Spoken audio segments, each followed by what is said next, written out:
მოგესალმებით ყველას და შევუდგეთ ჩვენს საუბარს. დღეს განვიხილავთ მათეს სახარების 27 თავს. ეს არის ბოლოს წინა თავი ამ მათეს დიდ სახარებაში და ეს თავი ეძღვნება ქრისტეს სასამართლო პროცესს წარმართებთან უკვე მის ჯვარცმას და საფლავში დადებას, მის დასაფლავებას. და ძალიან მნიშვნელოვანი მოვლენები აკახეთ. ფაქტობრივად, წვერვალი მათეს სახარების არის ეს თავი 27. იმიტომ რომ ჯვარცმა გოლგოთაზე ხომ არის ღმერთის განგებულების აღსრულება, ხო? როცა ქრისტე ჯვარს ეცვა, და აი ამ 27 თავშია ეს ყოველი აღწერილი, მაგრამ თქვენ უნდა გიცოდეთ, აი შემდეგ ვინც მოусმენს კიდევ ეს გაითვალისწინეთ.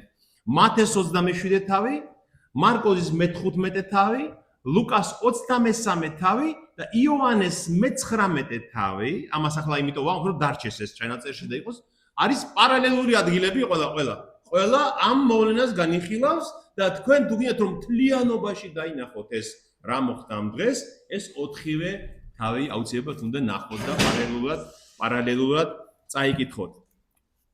ნახეთ პირველივე ფსალმუნში, თქვენ ხო ფსალმუნებს ყველა კითხულობთ, ხო? ფსალმუნებს. თქვენ ალბათ ეს ფსალმუნები შეგხვედრიათ, მაგრამ შეიძლება მიხვდით რომ რაღაცა იმაზეა საუბარია ჩვენ ვიცით, მაგრამ პირველი და მეორე ფსალმუნები არის 10 საუკუნით ადრე დავითის პირით ნათქვამი ის, რაც ახლა ამ თავში უნდა განვიხილოთ ჩვენ. და ნახეთ დავითი რას ამბობს. პირველ ფსალმუნში ამბობს, ნეტარ არის კაცი, რომელი არა მივიდა ზრახვასა უღმრთოთასა და გზასა ცოდვილთასა არა დადგა და საჯდომელსა უსჯულოთასა არა დაჯდა. არამედ ჯულსა უფლისასა არს ნება მისი და ჯულსა მისსა ზრახავს იგი დღე და ღამე. ვინ არის ის კაცი, ვინც ნეტარია, რადგან დღე და ღამე უფლის ჯულს ზრახავდა? ვინ იყო ის კაცი? მხოლოდ და მხოლოდ იესო ქრისტე. და უკვე მეორე ფსალმუნში წერია. ნახეთ ეს პირველი ფსალმუნია. მეორე ფსალმუნში წერია. რა დააღიძრნეს წარმართნი და ერმანი ზრახა ცუდი. შეითქმნეს მეფენი ქვეყანისანი და მთავარნი შეიკრიბნენ ერთად უფლისათვის და ცხებულისა მისისათვის, რომ მეფენი და მთავარნი და წარმართნი აღიძრნეს მის მოსაკლავად. ანუ პირველი და მეორე ფსალმუნები არის იმაზე უკვე რაც სახარებაში აღსრულდა. ამიტომ ფსალმუნებს როცა კითხულობთ, მე ამის თქმა მინდა მიაქციეთ ხოლმე ყურადღება, რომ ფსალმუნებში ბევრია მესიანური ფსალმუნები, ეგრეთ წოდებული, რომელიც ეხება ქრისტეს. 21 ფსალმუნი კიდევ რომელიც ამ თავს ეხება, 21 ფსალმუნი არის მის ჯვარცმის შესახებ და 62 ფსალმუნი. აი თქვენ სახში რომ მიხვალთ დღეს, ან შემდეგში როცა მოусმენთ აი ამ ჩანაწერს ამ სახარების ამ 27 თავის განმარტების, ეს ფსალმუნები აიღეთ და წაიკითხეთ. პირველი, მეორე, 21 და 62 და აღწერილია წინასწარის, რაც აღსრულდა ამ დროს უფლის თავს, იესო ქრისტეს თავს. და 27 თავი მიწყება პარასკევი განთიადით. პარასკევი განთიადი. გარიჟრაჟია პარასკევი, სადღაც ალბათ 6 საათი დილას, 6-7 საათი, როცა მზე ამოდის, აი ამ დღეს იწყება ეს 27 თავი. მაგრამ მანამდე რა მოხდა ხომ გახსოვთ? 4 შაბათს გასცა იუდა უფალი, 5 შაბათს მან საღამოს 6 საათზე, რაცა პასექი შემოდიოდა საღამოს 6 საათზე, 18 საათზე მოწაფეებთან ერთად დაჯდა ბოლო პასექის საჭმელად და იმ პასექზე მან კიდევ თქვა, რომ ერთი თქვენგანი გამცემს მე ის, ვინც ჩაყოფს ჩემთან ერთად ჯამში, ვისაც მივაწვდი ლუკმას, მის ლუკმა იუდას მიაწოდა, შეჭამა ის წარე ლუკმა იუდამ და გავიდა და იყო ღამე. ნახეთ რა საინტერესო რაღაცა ხდება. პასექი დღესასწაულობდა თუ ღამე. პასექი როცა მოხდა, ის მოვლენა პასექის, როცა ეგვიპტის მონობიდან გამოვიდა ისრაელი, როდის ღამე იყო. ღამე, რომ იმ ღამეში ღამიდან გამოიყვანა სინათლეში უფალმა და ღამე იყო. 14-ში რომ დაღამდება უფალი, ასე უნება, ეს არის გამოსვლათა მე-12 თავში. 14-ში რომ დაღამდებაო, მოსაღამოდება დაკალით ეს კრავი, მზად გქონდეთ იმ ღამეს შეჭამეთ ეს კრავი, შემწვარი ძვლები არ დაამტვრიოთ, მე ვნახავთ რატომ ეს ძვლების არ დამტვრევა, რას ნიშნავს და იმ ღამეს, გარიჟჯაზე გადიხართ, შემოდის პასექი. ფესახ, ებრაულში ქვია პასექს ფესახ. ფესახი ნიშნავს რას? რაღაცას რომ გვერდსაული ისე რომ არ მოკლავს, რომ გადარჩები. გვერდის ავლა სასიშროებისთვის. აი ამას ქვია პასექი, ანუ ფესახ ებრაულად. და აი ეს იყო ღამე, იუდა გავიდა საღალატოდ. იუდა რომელ საათზე მოხდა ეს ყველაფერი? საღამო იყო, ღამეა უკვე 8-9 საათზე ამ სერობის დროს, პასექის სერობის დროს მიიღო ეს წარელუკმა, გავიდა, წავიდა მღვდელმთავრებმა წაიყვანეს პილატესთან, მისცა პილატემ მას კოჰორტა, ჯარი და სადღაც გეცამანიაში, სადღაც ღამის 12 პირველ საათზე მას აპატიმრებენ გეცამანის ბაღში, ჩვენ ეს წინა თავში ვნახეთ და მიყავთ იმ ღამეს, ნახეთ, იმ ღამეს მას მოუწყეს ორი პროცესი. რომელი იყო ეს?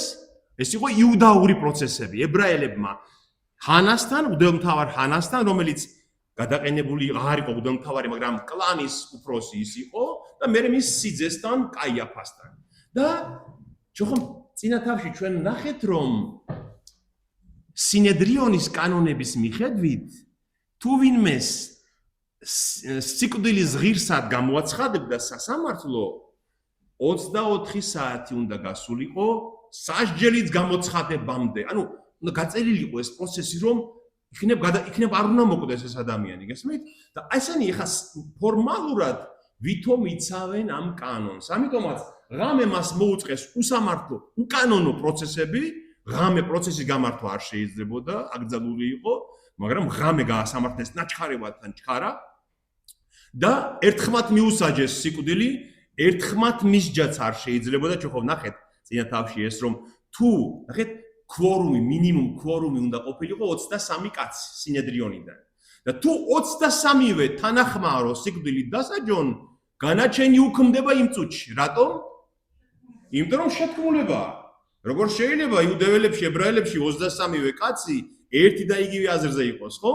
მაგრამ ერთხმათ იყვირესო, რომ სიკვდილის ღირსიაო. ესე იგი განაჩენი არის უკანონო თავშივე, ხო? აი, დღესაც ხომ ხდება ეს, რომ ღამე რომ მართავენ ხოლმე რაღაც პროცესებს. მოსამართლეების ხელისუფლების წარმომადგენლები დაიბარებენ მოსამართლეებს და ღამე გააფორმებენ, ეს უკანონოა. ღამე არ შეიძლება სამართლის გადაწყვეტა, იმიტომ რომ დღისშუგზე ნათელი და საჯარო უნდა იყოს ყველაფერი. და ეს ორი პროცესი მოუწყეს პარასკევ ხუთშაბათიდან პარასკევ ღამეს, ხო? და ნახეთ მესამე ფორმალური პროცესი უკვე ტაძარში. და რომ განთიაძე პარასკევს რომ ირიჟრაჟა წაიყვანეს უფალი ტაძარში, ამ მღვდელმთავრებმა და მათმა მსახურებმა, რომ ეს ფორმალური პროცესი მოაწყეს სინედრიონში, უკვე ტაძარში, იერუსალიმის ტაძარში, რომ იქ გამოაცხადონ მისი განაჩენი, რომ სიკვდილის ღირსია, მაგრამ ეს ამ პროცესს როგორც თქვენ ჩალის ფასი აქვს, კაპიკის ფასი აქვს, იმიტომ რომ უკანონოა ყველაფერი, რასაც ისინი აკეთებენ. როგორც ჩანს ამ პროცესზე, უკვე 23 კაცი კი აღარ არის, ალბათ კიდევ მათი მომხრეები, მეტი ხვებიც არიან შეკრებილნი და ეს ფორმალურია მხოლოდ და ასე იწყება ეს 27 თავი. ნახეთ? და როდესაც ინათა მღვდელმთავრებმა და ხალხის უხუცესებმა ჭობა გამართეს იესოს წინააღმდეგ, რათა მოეკლათ იგი და შეკრეს იგი და წაიყვანეს და მისცეს პონტიუს პილატეს თავარს. ანუ რომ ინათაო გაპარასკევსო ჭობა გამართეს სინედრიონში. ანუ სინედრიონში მიიყვანეს და ტაძარში რაც ვთქვით ჩვენ და იქ გამართეს კიდევ ერთხელ პროცესი, რომ მოეკლათ იგი. წაიყვანეს და მისცეს პონტიუს პილატეს. ხო? ეს მისი სახელი ამ პონტიუს პილატესი ძალიან საინტერესოა. ჩვენთან ხომ ასე არის ჩვენს ქართულ სახარებაში პონტოელი პილატე, ხო? და წამშიც ესია პონტოელსა პილატეს ზედა. აი ეს პონტოელი ჩვენ ცოტა გვაბნევს, რატომ იცით? ჩვენ გონია რომ პონტო რაღაცა ადგილია და პონტოელია პილატე. მაგრამ პონტიუს იყო მისი გვარი. აი როგორც მაგალითად რომის იმპერიაში იყო სევერუს გვარი, ფლავიუს, ავრელიუს, ეს იმპერატორი რო იყო, ტიბერიუს, აი ესეც იყო პონტიუს, იყო მისი გვარი მხოლოდ და მხოლოდ. და პილატე იყო მისი სახელი. ეს პონტიუს პილატე იყო, ანუ სწორია პონტიუს პილატე იყო 26 წლიდან 36 წლამდე იუდეის და სამარიის ამ ორი მხარის გუბერნატორი ასე თქვა, პროკურატორი, მაგრამ გუბერნატორი იყო რომის იმპერატორს ემორჩილებოდა, ფაქტობრივად მეფე არ ერქვა მას, მაგრამ ის იყო მართველი ამ ორი ოლქის და მიიყვანეს პონტიო პილატესთან, მაგრამ მზადრობა რაში მდგომარეობს ახლა ამ უდელმთავრების. მათ ხომ მას სიკვდილი გადაუწყვიტეს უკვე, ხომ? რა იყო სიკვდილი რატომ გადაუწყვიტეს? რომ ღმერთს უტოლებს თავს, ხო? ქრისტემ უთხრა რომ შენ ახარ უდელმთავარმა ბოლო კითხვა ხო ეს იყო უდელმთავრის, როცა მან ტანსაცმელი შემოიხია. გითხარი გაფიცხებ ცოცხალ ღმერთს, შენ ახარ ძეღმთისა? და ქრისტე უნება შენ ამბობ. კი, შენ თქვი, შენ ამბობ რომ ასეა და იხილავთ მალე ამიერიდან ძეს კაცისას ძლიერების, ძალაუფლების მარჯვნივ მჯდომარეს, ანუ ღმერთის მარჯვნივ მჯდომარეს და ციზღრუბლებზე მომავალ. ციზღრუბლებზე მომავალი დანიელი წინასწარმეტყველის მე-7 თავის მიხედვით არის ვინ? მესია. ისრაელის ზეციური მეფე, მაშიახი, ხო? და ქრისტე ამბობს რომ კი, მე ვარ. და ამის გამო შემოიფხია ღვთისმთავარმა ტანისამოსი და მიუსაჯეს სიკვდილი. ანუ სიკვდილი იუდეველებმა იმ სამ პროცესში ან ქრისტეს თავს გაიმართა 3 იუდაური პროცესი, 3 წარმართული პროცესი. სულ 6 გესმით? 3 ებრაელების, 3 რომაელების. და ებრაელებმა მას მიუსაჯეს ებრაელთა წინამძღოლებმა სიკვდილი იმის გამო, რომ ღმერთს უტოლებსო თავსო, ხო? მაგრამ პილატესთან რომ მიდიან, რას ეუბნებიან პილატეს? ამიტომ უნდა მოუკლათო, რომ ღმერთს უტოლებს თავსო? ნახეთ, სხვა ბრალდება მოიფიქრეს, როგორი მზაკონები არიან. ნახეთ, იმიტომ რომ მათ იციან რომ პილატეს რომ უთხრა რომ ეს ჩვენს ღმერთს უტოლებს თავს, პილატეს სულ არ აინტერესებს ეს. თეოლოგიური საკითხები რაში აინტერესებს? ამიტომაც აი ლუკას სახარების 23 თავში რა წერია, რომ მიიყვანესო და დაიწყეს მისი ბრალდება და ამბობდნენ, ჩვენ ვნახეთ რომ ეს აკეზებს ხალხს და უკრძალავს კეისრისთვის ხარკის მიცემას და თავის თავს უწოდებს ქრისტეს მეფეს. ნახეთ რა შეუნებიან? ფაქტობრივად იტყუებიან. ქრისტეს ხომ არ უთქვამს რომ ხარკი არ გადაიხადოთო. პირიქით უთხრა კეისარის ხატი თუ არის მონეტაზე, მიეცით კეისარს მისი ფული. მაგრამ ესენი ეუბნებიან ხარკის გადახდას უკრძალავს და თავს თვლის, ვითო? რატო? თავს უწოდებს ქრისტეს მეფეს. გესმით? აი ეს არის ეს სიტყვა არის ამ თავში მთავარი. ქრისტე ჩვენ ახლა არ გვესმის ეს, მაგრამ იუდეველი რო ამბობდა მაშიახ, რას გულისხმობდა ამ სიტყვაში? რას? არა, რას? მეფეს. ცხებული არის იღივე მეფე. გესმით? მათ უნდა მიეღოთ ქრისტე როგორც მეფე, როგორც ისრაელის მეფე. გესმით? აი ჩვენ რო ვამბობთ ქრისტე, ჩვენი ეს სიტყვა ქრისტე კიდევ აღარ გამოხატავს ის იმას, მაგრამ ქრისტე რო გადავთარგმნოთ ისევ იმ ენაზეც, რა ენაზეც მოდის, ქრისტე ებრაულ ბერძნულში ნიშნავს ქრისტოს. ქრისტოსი ნიშნავს ცხებულს, ცხებული ებრაულში ნიშნავს გამოითქმის როგორც მაშიახ და ნიშნავს ცხებულს იქაც. და ცხებული ვინ იყო? მეფე. მეფეს ცხებდნენ იმ მირონს, მწმინდა ზეთს, რომ ის გამოხატავდა ღმერთის ლოცვა კურთხევას მასზე, რომ მას აქვს უფლება მარტოს ეთ. გესმით და ესო თავს უწოდებსო ცხებულ მეფეს. და მე მინდა გითხრენ ყურადღება მიგაქცევინოთ, რომ აი 27 თავში სულ ამაზეა ლაპარაკი. მეფე ხარ შენ, ეუბნება პილატე. მეფე თვლი თავს. მეფეა ეგ. სულ მეფეზეა ლაპარაკი, გესმით? აი ეს არის მნიშვნელოვანი ამ თავში. რადგან ნახეთ, ქრისტე რომ დაიბადა, ახსოვთ ბეთლემში ჩვილები რო ამოწყვიტეს. ვინ ამოწყვიტა ეს ჩვილები? ჰეროდე. ვინ იყო ჰეროდე? იყო იმ დროს მეფე, იუდეის მეფე. მთელი ისრაელის მეფე იყო იმ დროს, ოღონდ ვისგან დადგენილი? რომისგან დადგენილი და როცა მოვიდნენ ის მოგვები, რა უთხრეს ჰეროდეს? სად არის იუდეველთა ახალშობილი მეფე და ამაზე გაგიჟდა ეს ჰეროდე. როგორ მე ქვეყნიერების მეფე, იმპერატორმა დამადგინა აქ მეფეთ და დაიბადა იუდეის მეფე და ამაზე გაცოფებულმა ამოაწყვეტინა ის ბავშვები, რომ იქნების ახალშობილი მეფე მოკვდეს. აი 27 თავში მაინც ამ განსაცდელს მაინც ვერ ცდება ის იუდეის ნამდვილი მეფე და ამიტომ კლავენ რომ მეფეთ თulis თავს. აი ეს იყო ბრალდება, გესმით? მიიყვანესო და იმას ეუნებიან პილატეს რომ ხარკის გადახდას გვიგრძალავს და მეფეთ თulis თავს. მაშინ რა კი იხილა იუდამ მისმა გამცემმა რომ მსჯავრი დასდეს შეინანა და დაუბრუნა 21 ვერცხლი ღმერთმთავრებს დაუხუცეს და თქვა შევწოდე რომ მოგეცით მართალი სისხლი ხოლო მათ უთხრეს ჩვენ რა შენი კითხე და დაყარა ვერცხლი ტაძარში და გაეცალა წავიდა და თავი ჩამოიხრჩო ხოლო მღვდელმთავრებმა აკრიფეს ვერცხლი და თქვეს არ ეგება ტაძრის საგანძურში ამის დადება ვინაიდან სისხლის საფასურია ჭობა გამართეს და უცხოთა სასაფლაოდ იყიდეს იმითი მეთუნის მიწა ამიტომაც ეწოდება იმ მიწას სისხლის მიწა დღევანდელ დღემდე მაშინ აღსრულდა თქმული იერემია წინასწარმეტყველის მიერ რომელმიც ამბობს და აიღეს 30 ვერცხლი საფასურის შეფასებულისა რომელიც შეაფასეს ისრაელის ძედ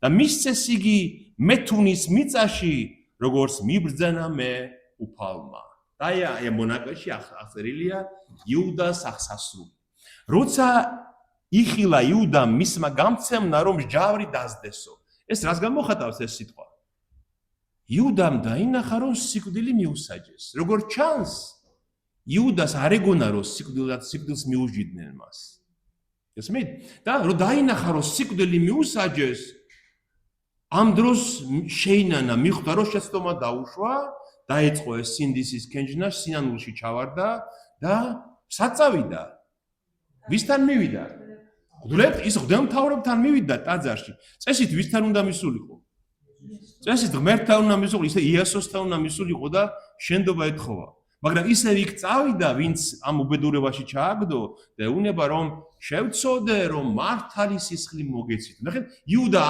აღიარებს და ამბობს რომ უდანაშაულოა ის არ არის სიკვდილის ღირს მაგრამ ჩვენ ვიცით რატომაც დაეცა იუდა მისი ფულის მოყარეობის სიჯიუტის სიკერპის და აი ამ სიამაყის გამო რაც მას ჰქონდა რომ არ ენდებოდა თავის მოძღვარს და უფალს და ისინი ეუბნებიან ჩვენ რა შენი დარდე მაგისტრი რაც ჩაიდინე ნახეთ როგორი სასტიკები არიან და მზაკვრები არიან და იუდა რომ ნახა რომ ამადგან მას არავითარი ხსნა შველა არ ეკნება მღვდელმთავრებისგან ეს ფული ტაძარში შეისროლა ეზოში კი არა აი ზუსტად იმ ადგილზეა ნათქვამი სადაც სხვერპლი იწირებოდა ხოლმე წმინდთა წმინდამდე სანამ შეხვიდოდი აი იქ სადაც სხვერპლი იქ დაყარა ეს 30 ვერცხლი წავიდა და თავი ჩამოიხრჩო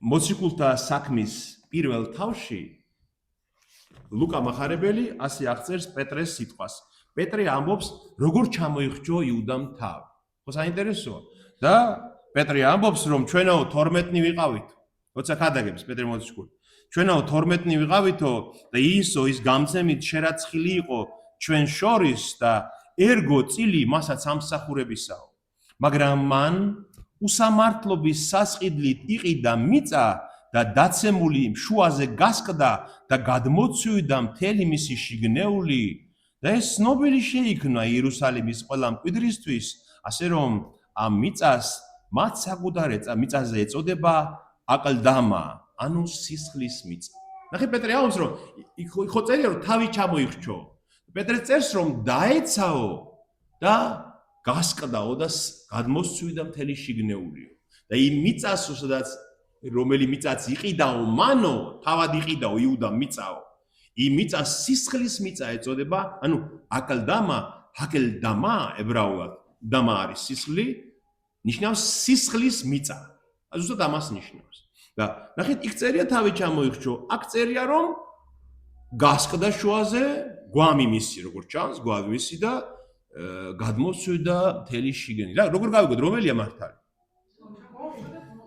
ზუსტად ასე მან ჩამოიკიდა თავი იმ ადგილას სადაც მათ მერე მიწა იყიდეს ნახეთ როგორ აი ჩვენ ტაძრის მაკეტი ხო ნანახი გვაქვს იერუსალიმის ტაძრის მაკეტის. იერუსალიმის ტაძრის სამხრეთით იყო ბენ ჰინომის ხევი, ჰინომის ხევი. იერუსალიმის ტაძრის აღმოსავლეთით ზეთისხილის მთისკენ იყო კიდრონის ხევი. ეს ორი ხევი ერთდებოდა ეს ერთმანეთთან. და აი დაახლოებით აი ამ ადგილას ტაძრის სამხრეთიდან იყო ეს ჰინომის ხევი. ეს ჰინომის ხევი იყო ძალიან ცუდი ადგილი. იქ წვავდნენ კირს, აი მეთუნის მიწაო, იმიტომ ახსენები რომ იქ წვავდნენ თიხას, თიხის ჭურჭელს აკეთებდნენ. შემდეგ იქ იყო ცუდი ადგილი კეფთაყვანის ცემის, მსხვერპლს წირავდნენ იქ თაყვანს, როცა ისრაელმა უღალატა ღმერთს იმ საუკუნეებში, მსხვერპლს შეწირვა ხდებოდა იმ ხევში, აი შვილებსაც კი წვავდნენ ებრაელები იქ, რომ კერპებს რო წირავდნენ. შემდეგ ერთ-ერთმა მეფემ მოსპოეს ეს კეფთაყვანის მცემლობა და რომ მოესპო მათი ეს საკულტო ადგილი ნაგვის საყრელად აქცია ის. ნაგვის საყრელი, ნაგავი იწვებოდა იქ და აი ეს გენჰინომი შემდეგ გახდა გენას სიმბოლოა შემდეგ. ეს მეტად ცუდი ადგილი იყო იმდენად და ეს იუდა აი ამ საშინელის მდგომარეობაში სინდისისაგან დევნილი და კენჯნილი გარბის იქით აი იმ უბედურ ადგილას, იმ ცუდ ადგილას და როგორც ჩანს, იქ ჩამოიხრჩო მან თავი. მაგრამ რომელი დღეა პარასკევია, ხო? ვინ ჩამოხსნის იუდას იმ ხიდან პარასკევს? შაბათი მოდის შემდეგ დიდი დღე შაბათი, არც შაბათს არავინ არ მივიდა. როგორც ჩანს, ამ 2-3 დღე ეკიდა იმ ხეზე და ამ სიცხეში მართლაც ჩამოვარდა, გაიხსნა და დაეცა და ნაოცა ნახეს, დაც ჩამოვარდნილია მისი გვამი და გამსკვდარია. აი ამას ამობს პეტრე, რომ ყველა ნახაო იერუსალიმის მკვიდრებმა, როგორ ეგდო იუდას გვამი იყო. მაგრამ იუდამ თავად ხომ არ იყიდა ის მიწა. ველმთავრებმა თქვესო, რომ ესაო სისხლის საფასურიაო, ამასო საგანძურში, ტაძარში, ყულაბაში ვერ ჩავაგდებთო. წავიდნენ და აი იქ, სადაც თიხა მოიპოვა და მეთუნის მიწა სადაც იყო, აი ამითი იყიდეს იქ სასაფლაო უცხოთათვისო. ანუ ვიღაცა ტოლვილი, ვიღაც უპატრონო რო გარდაიცვლებოდა, მოკვდებოდა, სადაც ხომ დაემარხა და აი იმ უბრალო ადგილას ეთყობა იაფიღირდა იქ მიწა და იქ იყიდეს ამ იუდას ფულით ის მიწა. ამიტომ გამოვიდა რომ იუდა მიყიდა ის მიწა, რომელიც შემდეგ რომელსაც ეწოდა ჰეკლდამა და შემდეგ ეს ჰეკლდამა აკლდამად იქცა როგორც საფლავის აღნიშნა. აკლდამა ხო საფლავს ნიშნავს ჩვენ სენაში. გესმით? აი ეს არის იმ ისტორიის უკან. მაგრამ შემდეგ ამობს მათე რომ აღსრულდა ამითი თქმული იერემია წინასწარმეტყველის მიერ, რომელიც ამბობს აიღეს 30 ვერცხლი საფასური, რითაც შევფასდი მე, მესია ამბობს და იყიდეს ამითი და მისცეს ის მეთუნის მიწაში, როგორც მიბრძანა მეუფალმა. ეს როგორ გაახსოვს? იმიტომ რომ იერემია წინასწარმეტყველი ერთ-ერთ ეპოქაში ისრაელის ძველ დროში განასახიერებდა მთელ წინასწარმეტყველებს, ხო? ყველა წინასწარმეტყველების ამ წიგნებს ერქვა იერემია. და იერემიამ თქვაო, ამ ფრაზაში არის ორი წინასწარმეტყველება გაერთიანებული. პირველი 30 ვერცხლი მომცეს ჩემს საფასურათო, ეს არის ზაქარია წინასწარმეტყველის მე-11 თავში, რომ როცა მოდის ჭეშმარიტი მწყემსი, 3 წელიწადი ვედავებოდი ამ ერის წინამძღოლებსო. ზაქარიას მე-11 თავში წერია. და ბოლოს რომ არ მიმიღესო და შემიძულესო, თქვენ შეგიძლია ეს ნახოთ ზაქარიას მე-11. არ შემიძულეს და არ მიმიღესო, უთხარიო მათო. მომეცით გასამრჯელო თუ რაიმე გემეტებათო. ნახეთ, მესია ლაპარაკობს წინასწარ, ეს არის 6 საუკუნით ადრე ქრისტემდე და მომიწონეს 30 ვერცხლიო. წინასწარმეტყველებია ეს. მაგრამ მეთუნის მიწა საიდან არის? იმიტომ რომ ეს არის იერემიას ცხოვრებიდან უკვე. როცა იერემია ისრაელს აფრთხილებს, რომ ბაბილონი მოდის და ხსნა არ იქნება, ბაბილონი აუცილებლად დაგიპყრობთ თქვენ, ნუ ცდილობთ გადარჩენას, იმ დროს სცემენ იერემიას. ზდევნიან ციხეში აგდებენ, რომ როგორ ლაპარაკობ მაგას, რომ ბაბილონი დაგვიპყრობს ჩვენ, მაგრამ ეს გარდაუვალია, რადგან ღმერთისგან იცის, რომ ისრაელი აუცილებლად გახდება ბაბილონის ტყვე. და მაგრამ რას აკეთებს ნახეთ იერემია? არალოგიკურ რამეს აკეთებს. ამ დროს ღმერთი ეუბნება იერემიას, რომ წადიო და ნაკვეთი იყიდეო იერუსალიმში. კაცო, იერემია ამბობს, რომ აქედან გადასახლება გველის. გადასახლების წინ ვინ ყიდულობს ნაკვეთს? აი თქვენ რომ იცოდეთ რომ ამ მიწიდან ახლა 70 წლით გადაგვასახლებენ. გადასახლების წინ ნაკვეთს იყიდის ვინმე? არა, იერემიას ეუბნება ღმერთი რომ იყიდენ ნაკვეთი, გააფორმე ხელშეკრულება 32 თავშია იერემიასთან ეს. შეგიძლიათ ნახოთ. ეს შეგვიძლია აქვე წავიკითხოთ, ნახეთ. 32 თავში ეუბნება რომ იყიდენ ნაკვეთი, გააფორმე ხელშეკრულება, ჩადეს, დაბეჭდე, მოიყვანე მწერალი, მეფის ასე ვთქვათ, კანცელარიის უფროსი მოიყვანე, ბარუქი, მოაწერინენ დაარტყმევინე ბეჭედი და მოაწერინენ ხელი და ჩადე თიხის ჭურჭელში და დალუქე. როგორც დიდი ხელშეკრულება, მნიშვნელოვანი ხელშეკრულება. გესმით? და რატომ ეუბნება ამას უფალი? იმიტომ რომ აუცილებლად მოვა დრო, რომ ამ მიწაზე დაბრუნდება კვლავ ისრაელი, კვლავ დაბრუნდება და ეს ნაკვეთის და მთელი მიწაც ისევ დაგჭირდებათ, ისევ ისრაელის იქნება. გესმით? აი ეს წინასწარმეტყველება როგორ აღსრულდა? აი ამ დროს ქრისტეს ღალატის ფულით 30 ვერცხლით კი იყიდეს ის მეთუნის მიწა. მაგრამ იმ ფასმა ხო ჩვენ საბოლოოდ გამოგვიხსნა და მარადიული სამყოფელი მოგცა, ხო? გესმით? როგორც აი იერემიას დროს უიმედობის დროს ნაყიდი მიწა ხომ ისრაელს ისევ გამოადგა, იმიტომ რომ ისრაელი ხომ ისევ დაბრუნდა იქ. იმ მიწაზე ხომ ისევ ისრაელი ცხოვრობს, გესმით? იმ დროსაც ბაბილონის ტყუობიდან ხო დაბრუნდნენ, ასევე აი 30 ვერცხლის საფასურით ნაყიდი უიმედობის დროს, იმიტომ რომ წარმოიდგინეთ როგორი მძიმე დღეა ეს პარასკევი.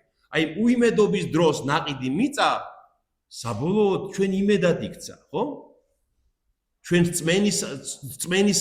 წმენის სიმბოლოა ის ნაყიდი მიწა, როგორც იერემიას ნაყიდი ნაკვეთი იყო იმ დროს ისევ მობრუნების და ისევ გადარჩენის სიმბოლო. გასაგებია? აი ეს იქ იმ ადგილას, სადაც ახლა ეს მეთუნის მიწა იყო, სადაც იყიდეს საფლავების, დღეს მშვენიერი პარკია გაშენებული იერუსალიმში. მშვენიერი პარკია გაშენებული და ეს საფლავების ნარჩენები კვლავ არის იქ. იმიტომ რომ შემდეგ ის ადგილი სასაფლაოდ იყო მართლაც გამოყენებული და ზუსტად ჩვენ შეგვიძლია ვნახოთ ის ადგილი, სადაც იუდამ თავი ჩამოიხრჭო და სადაც შემდეგ საფლავები იყო, ეს აკლდამები იყო გაკეთებული მართლაც შემდეგ საუკუნეებში. აი ამას ნიშნავს ეს იუდას აღსასრული. ხოლო იესო წარდგა მთავრის წინაშე და კითხა მას მთავარმა. და მიიყვანეს უკვე პილატესთან, ეს არის განთიადი იერუსალიმში წარმოიდგინე, პილატე ჩამოსულია იერუსალიმში, რადგან პასეხია, დღესასწაული პასექის. პილატე წესით კესარიაში, ეს იყო ზღვისპირა ქალაქი, კესარია მარიტიმა, იქ იყო ხომ, მისი რეზიდენცია იქ იყო, მაგრამ პასექზე ჩამოდიოდა ხომ პილატე იერუსალიმში და მის სასახლეში მიიყვანეს, პრეტორიუმი ერქვა იმ სასახლეს, მიიყვანეს და კითხა მას მთავარმა, შენ ხარ იუდეველთა მეფე? ხოლო იესო მიუგო მას, შენ ამბობ. და როდესაც ბრალი დასდეს მღვდელმთავრებმა და უხუცესებმა, არაფერი მიუგო. მაშინ უთხრა მას პილატემ, არ გესმის, რამდენ რამეს გწამებენ? და არც ერთ სიტყვაზე არაფერი მიუგო მას, ისე რომ დიდად უყვირდა მთავარს. პირველი კითხვა პილატესი არის ის კითხვა, ასე ჩვენ მეფე ხარ თუ არა შენ? არის იესო ქრისტე მეფე? ის არის ზეციდან მოსული მეფეა, რომელი მეფეც ისრაელმა არ მიიღო. იესო ქრისტე დღეს არის ჩვენი მეფე. რა თქმა უნდა, სულიერი მეფეა ის. ჩვენ სულიერი მეფე, რომელსაც ჩვენი სულიერი თვალით ხედავთ და ისაა ჩვენთვის პირველი, ყველაზე მთავარი, ყველაზე დიდი ის არის. უფალო, იმიტომ ვეუბნებით მას, რომ ის არის ჩვენი მეფე, რადგან ჩვენ ცათა სასუფეველში ვართ უკვე შესული. ჩვენი კავშირი არის ცათა სასუფეველი. და არაფერი ამაზე პასუხს არ სცემს უფალი და უყვირს პილატეს. და პილატე ფიქრობს ასეთ რამეს. ნახეთ, აი პილატეს ტაქტიკა ახლა როგორია. პილატე არ არის სულიერი კაცი, ხომ? როგორ შეიძლება რომის იმპერატორმა ამხელა ოლქების მმართველად დაადგინოს კაცი, რომელიც არ არის განათლებული ინტელიგენტური არ არის, მაგებით რომ ინტელიგენცია აქვს, გონიერება აქვს და პილატეს ტაქტიკა ესეთია, ხო? აი ეს ნახეთ, აქ ჩვენ ხედავთ ორ რამეს, რომაული აი ამ ჭკუის დაპირისპირებას იუდეველთა აი ამ ჭკუასთან. ხო და ამ ქვეყნიურ ჭკუას სიბრძნესთან, ხო? პილატე ცდილობს რომ ამათ დაუგოს მახე. და ესენი იქით უგებენ მახეს პილატეს, რომ ესენი ცდილობენ რომ პილატეს მოაკვლევინონ და დაბრალდეს. და პილატე ცდილობს რომ იესო არ დასაჯოს. იმიტომ რომ პილატე ამას ხვდება, რომ იესო არ არის დამნაშავე. რომ მას არაფერი სასიკვდილო არ აქვს ჩადენილი. ამიტომაც ნახეთ რა ხდება, როგორი ტაქტიკაა ახლა ამათთან. და ხოლო დღესასწაულზე ჩვევად ჰქონდა მთავარს გაეთავისუფლებინა ხალხისთვის ერთი პატიმარი, რომელსაც მოისურვებდნენ. და ყავდათ იმ ხანად ერთი ცნობილი პატიმარი, რომელსაც ერქვა ბარაბა. ამრიგად, როცა შეიკრიბნენ ისინი, უთხრა მათ პილატემ, ვინ გინდათ გაგითავისუფლოთ, ბარაბა თუ იესო, რომელსაც ქვია ქრისტე, ანუ მეფე. რადგანაც იცოდა რომ შურით გასცეს იგი. პილატე ასე ფიქრობს. მან იცის რომ იესოს სახელი მას გაგებული აქვს. მან იცის იესო ვინ არის. ახლა ისრაელში ვინ არის ცოტა იმ დროს იესო ქრისტე ვინ იყო, იმიტომ რომ უამრავი ღვთაებრივი სასწაულები აქვს აღსრულებული, ხო? მან იცის ასევე დაპირისპირებაც რაც ხდება იესოსა და მღვდელმთავრებს შორის. საიდან იცის ეს? ტაძრის პირდაპირ ტაძარზე არის მოდგმული რომაული გარნიზონი. კოშკი ანტონია ტაძარზე და იქიდან აკონტროლებენ ტაძარში რა ხდება ყველაფერს რომაელები. და ყველაფერს მოახსენებენ პილატეს. მან იცის რომ საშინელი დაპირისპირება ქრისტეს და ამათ შორის. იმიტომ რომ ქრისტემ ორჯერ განწმინდა ტაძარი ხომ? ორჯერ მოხდა ეს ჩხუბი მისი მღვდელმთავრებთან და მან იცის რომ შურთ მისი. მან იცის რომ აი ამ შურის გამო მოიყვანეს ის დასასჯელად. ამიტომ ისე მიმართავს ასეს ტაქტიკას. იმ პასექზე ყოველთვის ესეთი ტრადიცია იყო რომ ამინისტიას აცხადებდა პილატე პროკურატორი ერთი პატიმრისას. როგორც ცნობილია ისტორიიდან, წერილობით უნდა მიეტანათ ეს თხოვნა, როგორც დღეს არის. ამინისტია ვიზზე თხოვდნენ გათავისუფლებას, წერილობით უნდა მოეტანათ. სავარაუდოდ, წერილობით მიტანილიც აქვთ მათ რაღაც. მაგრამ პილატე იმას ყურადღებას არ აქცევს და ასეთ ტაქტიკას მიმართავს. გამოდის და ეუბნება, აი თქვენ ხომ იცით რომ მე შემიძლია ამინისტია გამოვცევ რომელიმე პატიმარზე. აი ბარაბა მყავს შეპყრობილი და აგერ იესო ქრისტე, რომელსაც ქვია მაშიახი. რომელი გავათავისუფლო, ბარაბა თუ იესო? რადგან ბარაბაზე წერია მარკოზის მე-15 თავში პარალელურ ადგილას, რომ ისო შეპყრობილი ყავდათ იმ დროსო ქალაქში მომხდარი არეულობის გამო, რომლის დროსაც მოეკლათ ვიღაცაო. თავად ბარაბა მკვლელია თუ არა არ ჩანს სახარებიდან. აი იმ არეულობის გამო შეპყრობილი ყავდა, მკვლელობა მომხდარა იმ არეულობის გამო და ამიტომ დაპატიმრებული ეს ბარაბა. მაგრამ ეს ბარაბა არც მღვდელმთავრებს არ უყვართ. ეს ბარაბა როგორც ჩანს არის ზელოტების წარმომადგენელი. ზელოტები იყვნენ სექტა იყო იმ იუდაიზმში და ისინი იყვნენ როგორ თქვა აი ხომ გახსოვთ აი ყველაფრის გამკეთებლები რო იყვნენ. ოღონდ ესენი წმენისთვის აკეთებდნენ ყველაფერს. წმენის გამო კვლელობაზეს თანახმა იყვნენ და არაფერს ერიდებოდნენ და ეპუებოდნენ. ანუ ისეთი ხალხი იყო, ძალიან საშიში ხალხი იყო და ხშირად თავად ფარისეულებთანაც დაპირისპირებული იყვნენ ესენი. საიდან ვიცით ეს? 68 წელს როცა აჯანყება მოხდა დიდი, როცა ტაძარი დაინგრა, ზელოტებმა გადააყენეს სინედრიონი და საკუთარი სინედრიონი შექმნეს. გესმით? და როგორც ჩანს ამ დროსაც ეს ბარაბა მაინც და მაინც არ უყვართ, იმიტომ რომ იციან ვინც არის. და პილატე ფიქრობს რომ იქნება თქვან რომ ბარაბა დავსაჯოთ და იესოზე თქვან რომ იესო გავათავისუფლოთ. ხვდებით? აი რა არის? პილატეს ჩანაფიქრი რაში მდგომარეობს. და ამბობს და კიდევ მეორე, ეს ბარაბა მართლაც კეისრის მტერია. ამაზე ხო ამბობენ რომ კეისრის მტერიაო იესოზე. მაგრამ ბარაბა ნამდვილად იმპერატორის მტერია და ეხლა ლოგიკურია პილატე ფიქრობს რომ ბარაბას თავისუფლება როგორ უნდა თხოვონ ესენი თუ იმპერატორის მომხრეები არიან ხო ყვირიან ისინი რომ ჩვენ არ აყავს სხვა მეფე გარდა კეისრისა ამიტომაც ისეთი კაცი გამოუყვანა ეს ბარაბა, რომელიც აშკარად უნდა თქვან რომ იესო გაათავისუფლოს და ბარაბა დაისაჯოს. მაგრამ პილატე ცდება ერთ რამეში. აი ამ მახეში პილატე რომელსაც პილატე უგებს მათ, თავად ებმება პილატე და მე უკვე გამოვალ მდგომარეობაშია და ამიტომაც თანხდება იესოს სიკვდილზე. მაგრამ იმიტომ რომ ჩვენ ხედავთ რომ მას არ უნდა უფლის მოკლა, ქრისტეს მოკლა მას არ უნდა, მაგრამ საბოლოო ჯამში ირჩევს პოლიტიკას და ამიტომაც თანხდება მის მოვლა.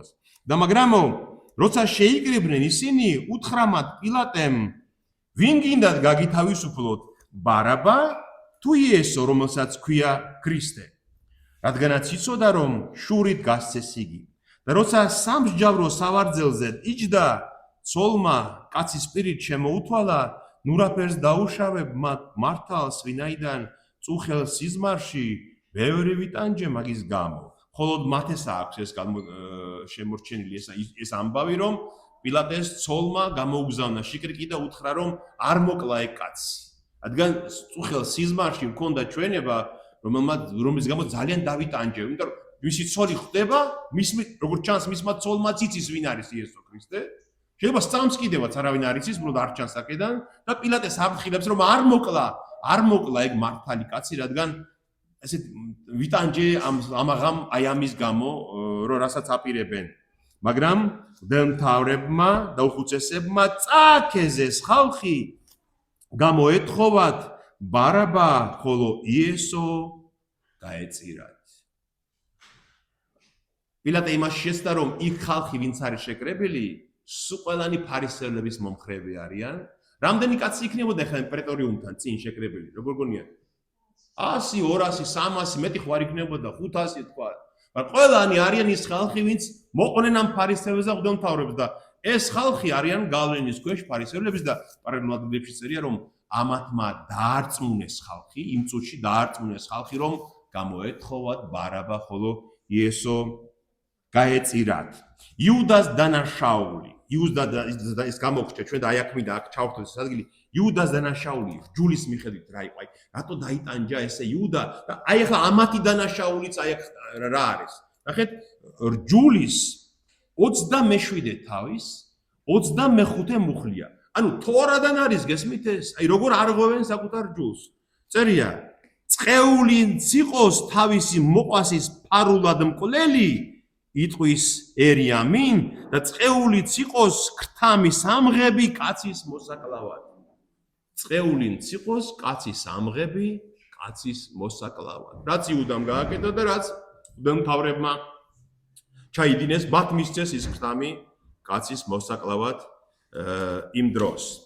და როცა მთავარმა კითხა მათ ვინ გინდათ გავათავისუფლო ამ ორთაგანო ხალხმა მიუგო ბარაბა და კითხა მათ პილატემ კი მაგრამ რა უყო იესოს რომელსაც ქვია ქრისტე ყველა მიუგო ჯვარსეცვას ხოლო თავარმა კითხა რა დააშავა მან მაგრამ ისინი უფრო ხმამაღლა ყიროდნენ ჯვარსეცვას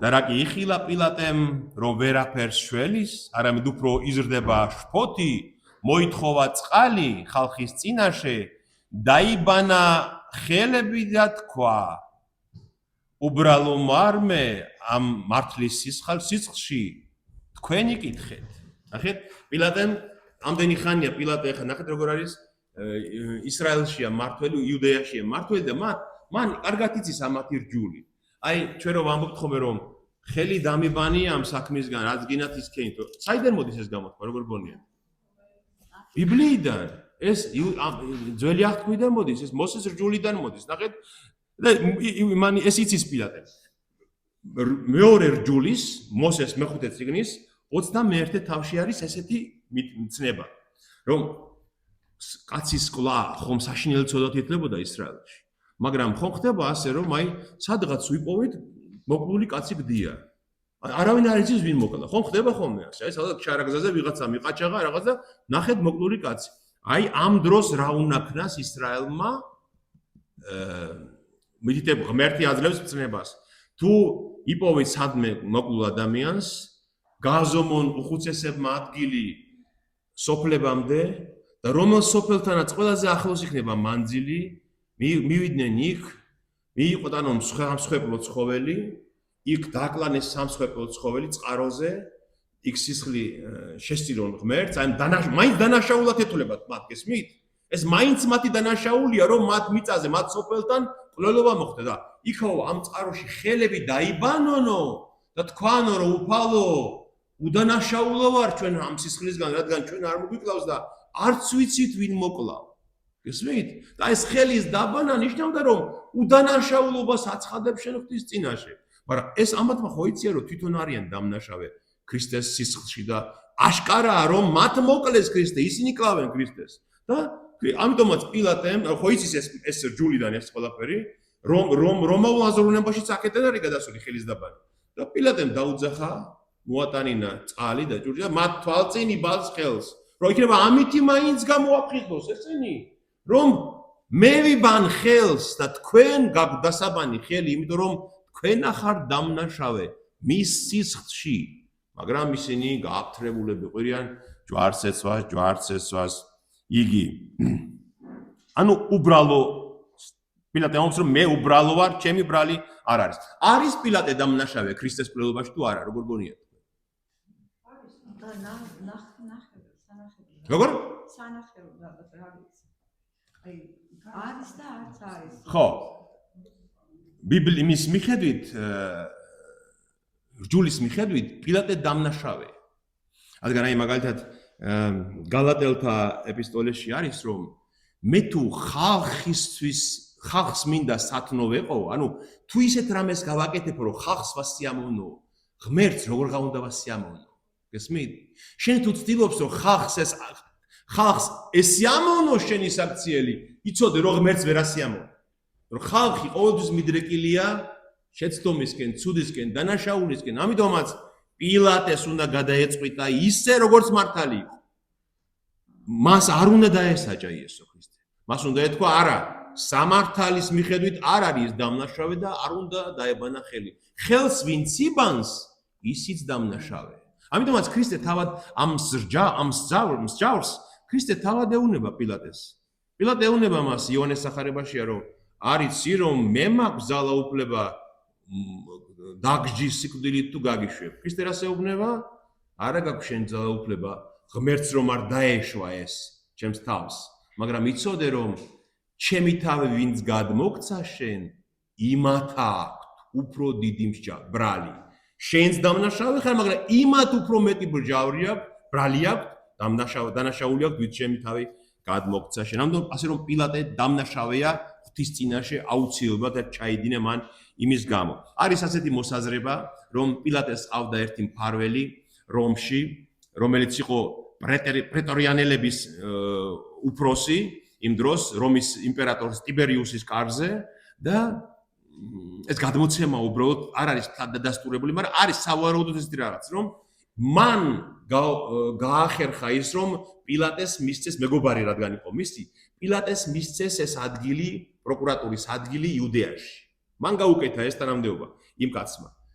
ევნომიუსი ერქვა თუ არ მეშლება სახელი.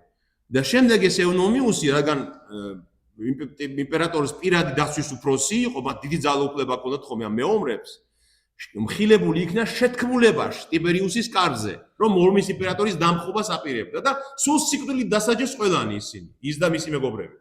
მათ მოიციან, რომ პილატე მისი ნაცნობობით არის იმაში, იუდეაში, პროკურატორი. და პილატე ზის ბეწვზე ზის პილატე. ბეწვის ხიდზე გადის, რომ პატარა რამე რომ შეეშალოს, მასაც უცბად მოაშორებენ. რომის იმპერატორი ძალიან სასტიკი იყო რომის მმართველობა. და ამიტომაც რომ პილატე ფიქრობს, რომ არაფერი შეეშალოს ისეთი, რომ საკუთარ თავს არ შეუქმნას საფრთხე. და ესენი ემუქრებიან, რას ეუბნებიან ესენი? თუ მაგას სიკვდილით არ დასჯიო, არა ხარ შენ რომის იმპერატორის მეგობარი. რადგან ყველა ვინც მეფეთ აცხადებს თავს, პასუხს აგებს რომის იმპერატორის წინაშეო. და შენ თუ ამას არ მოკლავ, ვინც ამობს რომ მეფეა, ესე იგი იმპერატორის მტერი ხარ და ამათ კიდევ შეეძლოთ გავლენა ქონდათ ებრაელებს მაშინაც რომ წერილი გაეგზავნათ რომის იმპერატორთან ტიბერიუსთან რომ პილატემ შეიწყალა ის, ვინც მეფედ აცხადებს თავს და აი ამ პატარა ეჭვის გამოც პილატეს საუბრად სიკვდილით თუ არ დაჯდნენ, გადაასახლებდნენ მაინც და ამიტომაც პილატე თავის თავს უფრთხილდება და იბანს ხელს. და მიუგო მთელმა ხალხმა და უთხრა: ჩვენზე იყოს და ჩვენს შვილებზე მაგისი სისხლი. მაშინ გაუთავისუფლა მათ ბარაბა, ხოლო იესო გაამათრახებინა და ჯვარზე საცმელად მისცა მათ. ახლა რა საინტერესო რაღაცა ახლა იქ იდგა 500 კაცი თქვა, ხო? ისინი ყვირიან ჩვენზე იყოს მაგისი სისხლი და ჩვენს შვილებზეო. იბადება კითხვა, მაშინ რატომ დაისაჯა მთელი ისრაელი? ჩვენ ხო ვიცით რომ ქრისტეს კვლელობის გამო დაკარგა ისრაელმა მიწა, ტაძარი, ყველაფერი და 20 საუკუნე ლამის თავის მიწას ვერ დაუბრუნდა. აი რომ თქვათ, რატომ დაისაჯა მთელი ისრაელი? რომ იქ ხომ მხოლოდ რაღაც რამდენიმე ასეული კაცი იყო, ხო, შეიძლება? აი პასიურობის გამო. იმიტომ რომ მათ წინააღმდეგობა არ გაუწიეს, პასიურები იყვნენ, ხმა არ ამოიღეს იმ დროს და ქრისტეს კლავდნენ, ამ დროს დაისაჯნენ. არც მერე, რა თქმა უნდა, ხო? აი რჯულში ხო იყო ასეთი ადგილი. აი ეს არის რჯულის მეხუთე წიგნის რჯულის მეხუთე წიგნის მეხუთე თავშია ეს. ნახეთ? გასწრავად?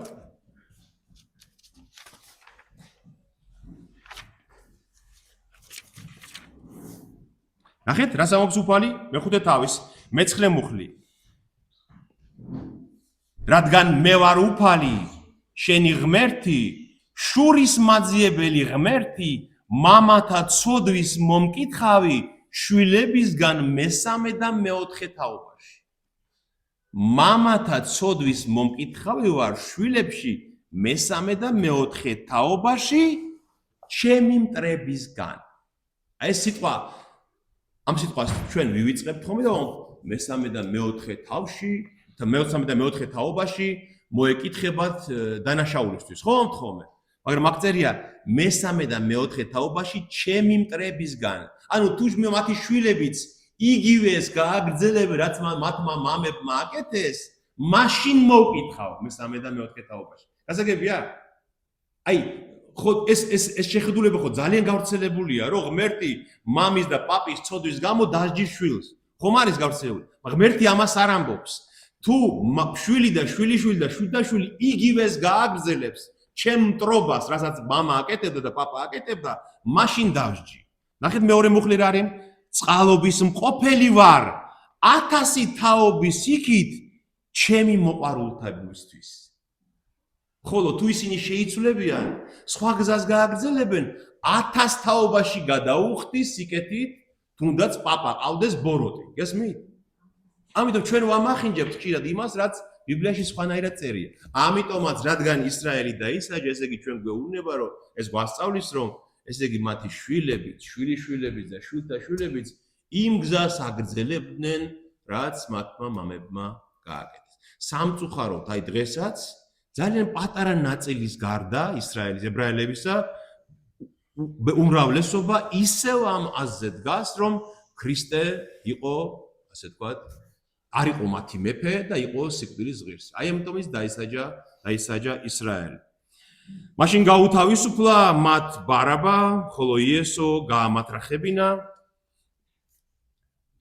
და ჯვარზე საცმელად მისცა. ეს იყო ესეთი წესი რომაელებთან, რომ ჯვარცმის წინ ჯერ უნდა ეცემათ, გაემათრახებინათ, რომ იმ კოჰორტას, რომელთა ჯარისკაცებს უნდა გული ეჯერათ მისი ტანჯვით, რომ ჯვარცმისთვის გამზადებული ყოფილიყო ნაცემ ნაგვემი და დასუსტებული პატიმარი.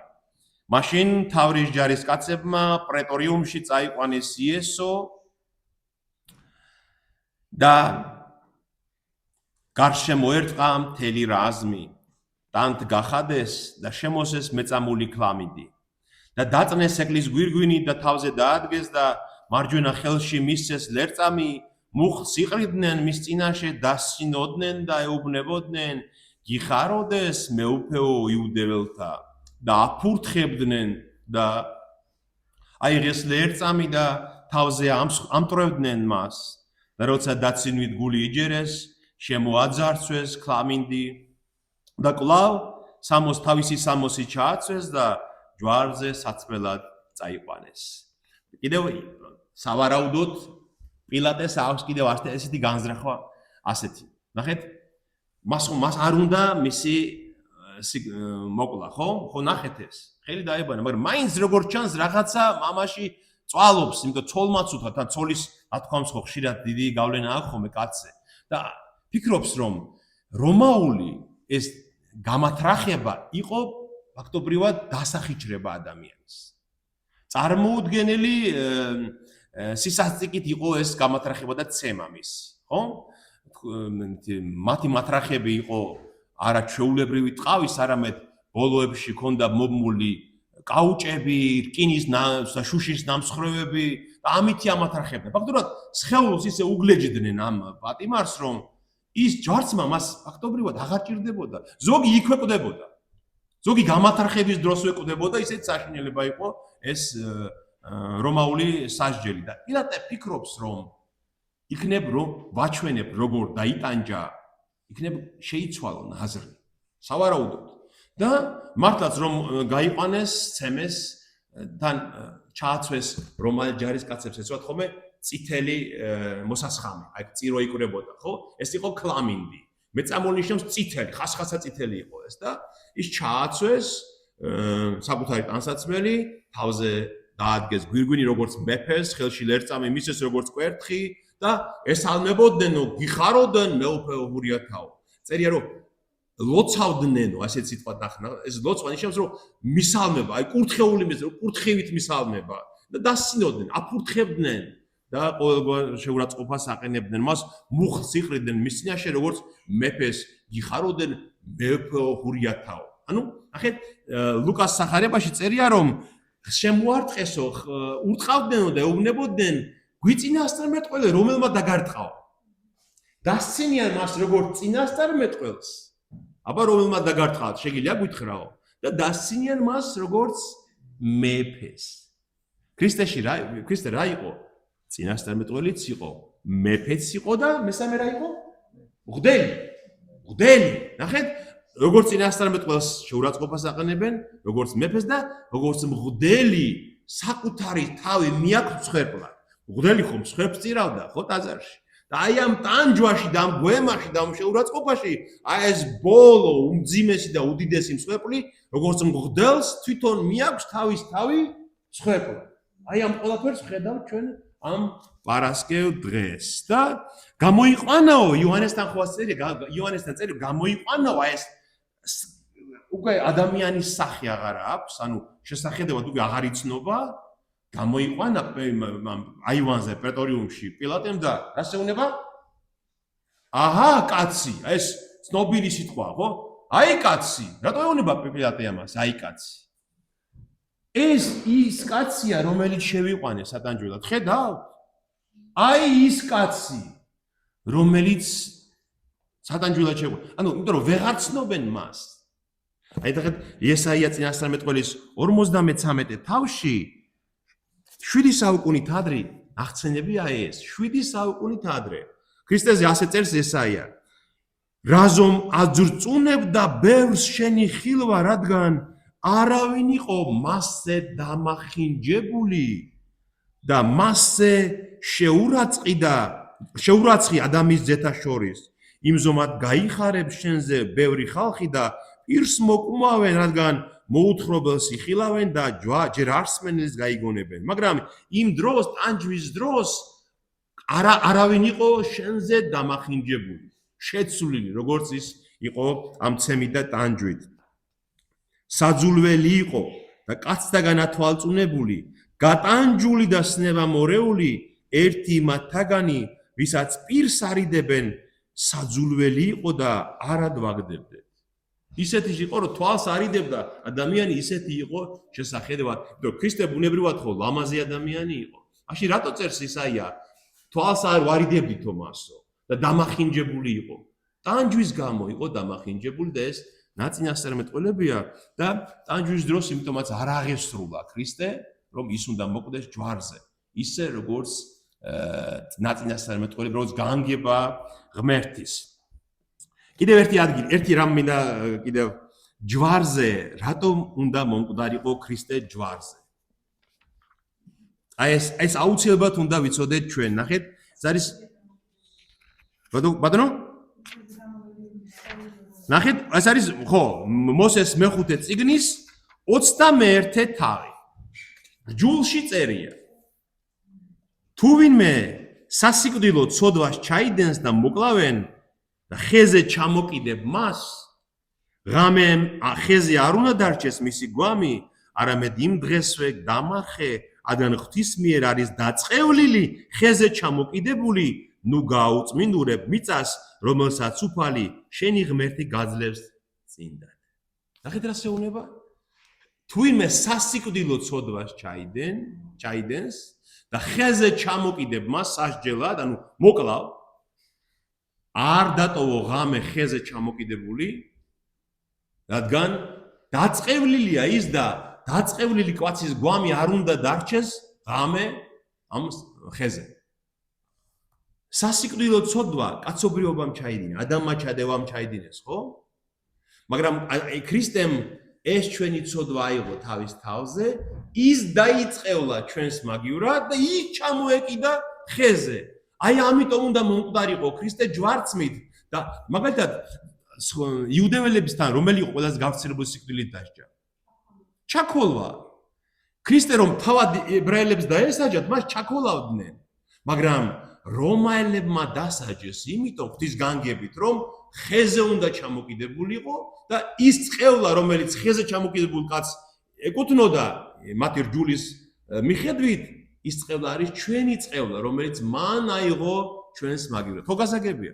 ამიტომაც ყველაფერი, ნახეთ, ყველაფერი მიდის იქითკენ, რომ ჯვარცმა უნდა მოხდეს, მისი ჯვარზე უნდა მოხდეს, რომ დაიწყევლოს, ჩვენს გამო დაიწყევლოს ის ჯვარზე და იქ მიიტანოს ის მსხვერპლი.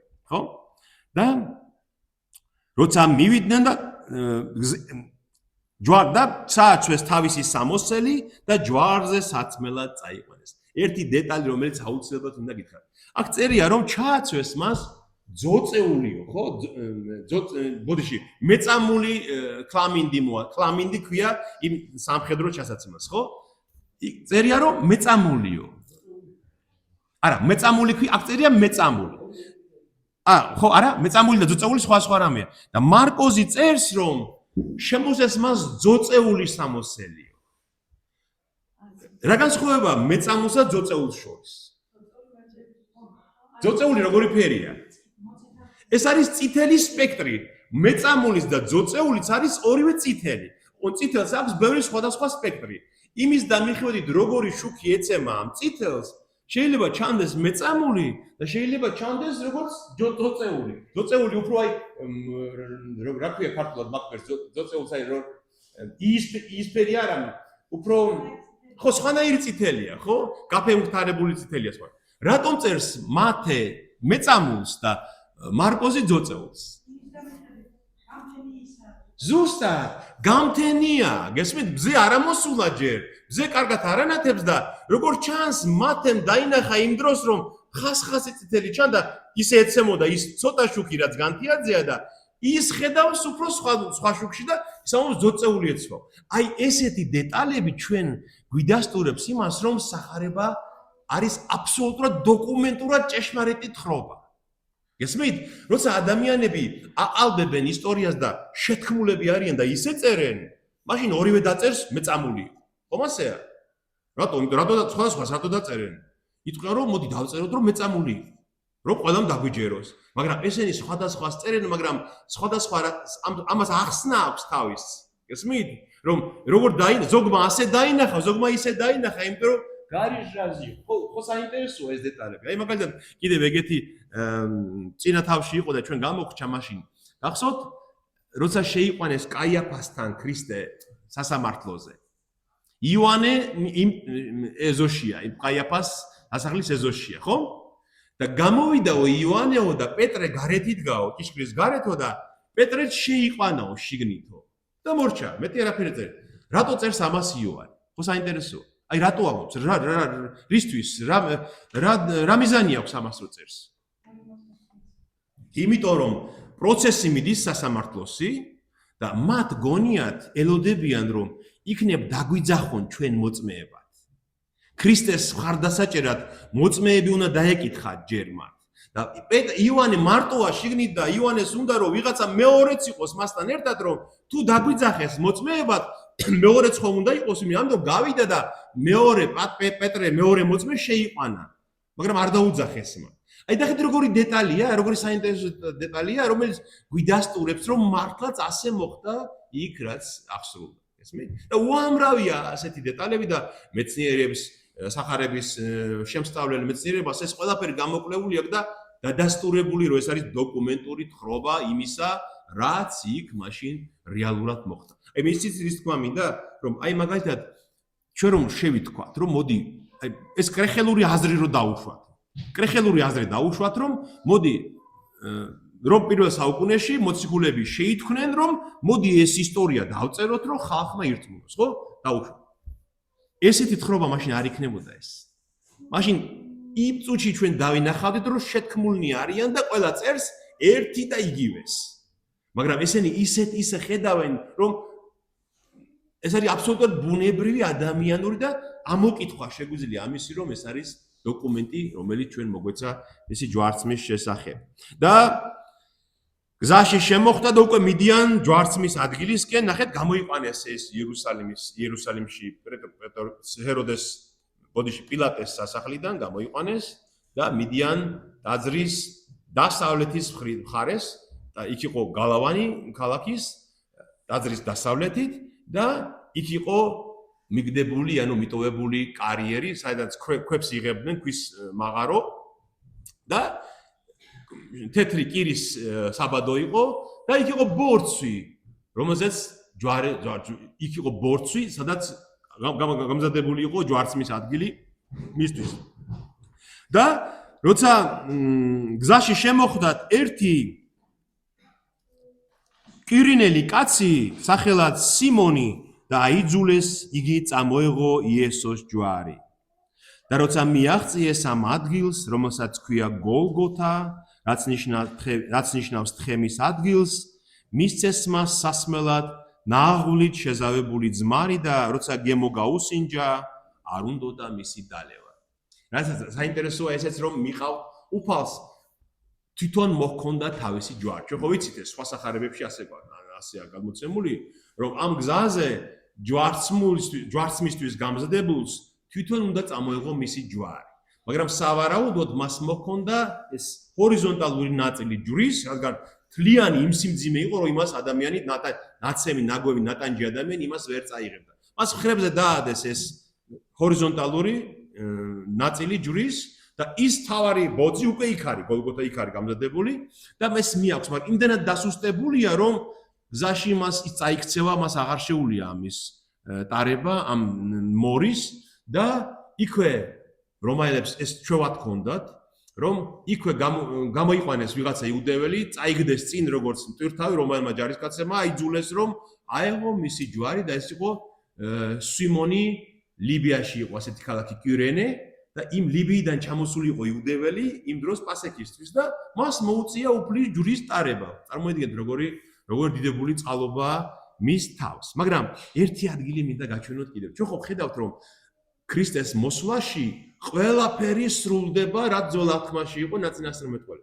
აი ამ გზაზეც კი სრულდება ის, რაც ძველ აღთქმაში იყო. აი გაჩვენებთ მე ხალხ. ეს არის მოსეს პირველი წიგნის 22 თავში აღწერილია, როცა აბრაამს უთხრა ღმერთმა რომ წაიყვანე შენი ერთადერთი ძე ისააკი და შემომწირე მე მსხვერპლად. ხო? 22 თავში, ხომ თქვენ ეს ადგილი ყველა მიცით და ნახეთ როგორ წერია?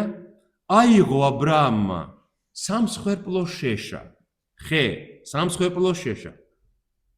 აჰკი და ისააკს თავის შვილს ხელში დაიჭირა ცეცხლი და დანა და ასე წავიდნენ ორივე ერთად.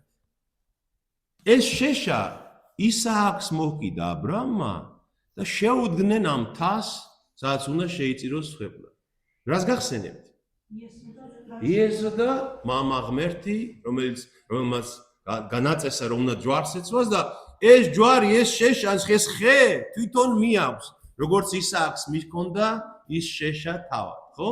მაგრამ იქ ღმერთმა შეაჩერა ეს, რომ არ არის საკმარისია დავრწმუნდეს ჩვენს ერთგულებაში და იქ ეუნება მე ა ブラ ამი ისააკს რომ ღმერთი გამოაჩენს შვილო ნამდვილ მსხვერპლს. ღმერთი გამოაჩენს და გამოჩნდა ნამდვილი მსხვერპლი, რომელსაც თვითონ კიდია ეს შეშა, ეს ხე და ადის იმ გოლგოთაზე, რომ მართლაც უნდა შეიწიროს. ანუ ის ისააკი იყო წინასახე ქრისტესი. რაც შემდეგ უნდა მომხდარიყო. ხანდახან ადამიანები ფიქრობენ ხოლმე რომ რა არის ეს, რა სიბელურეა, შვილი როგორ უნდა შეეწირა, დაეკლა მსხვერპლს. იმიტომ კი არისო რომ სასისასტიკეს თხოვს.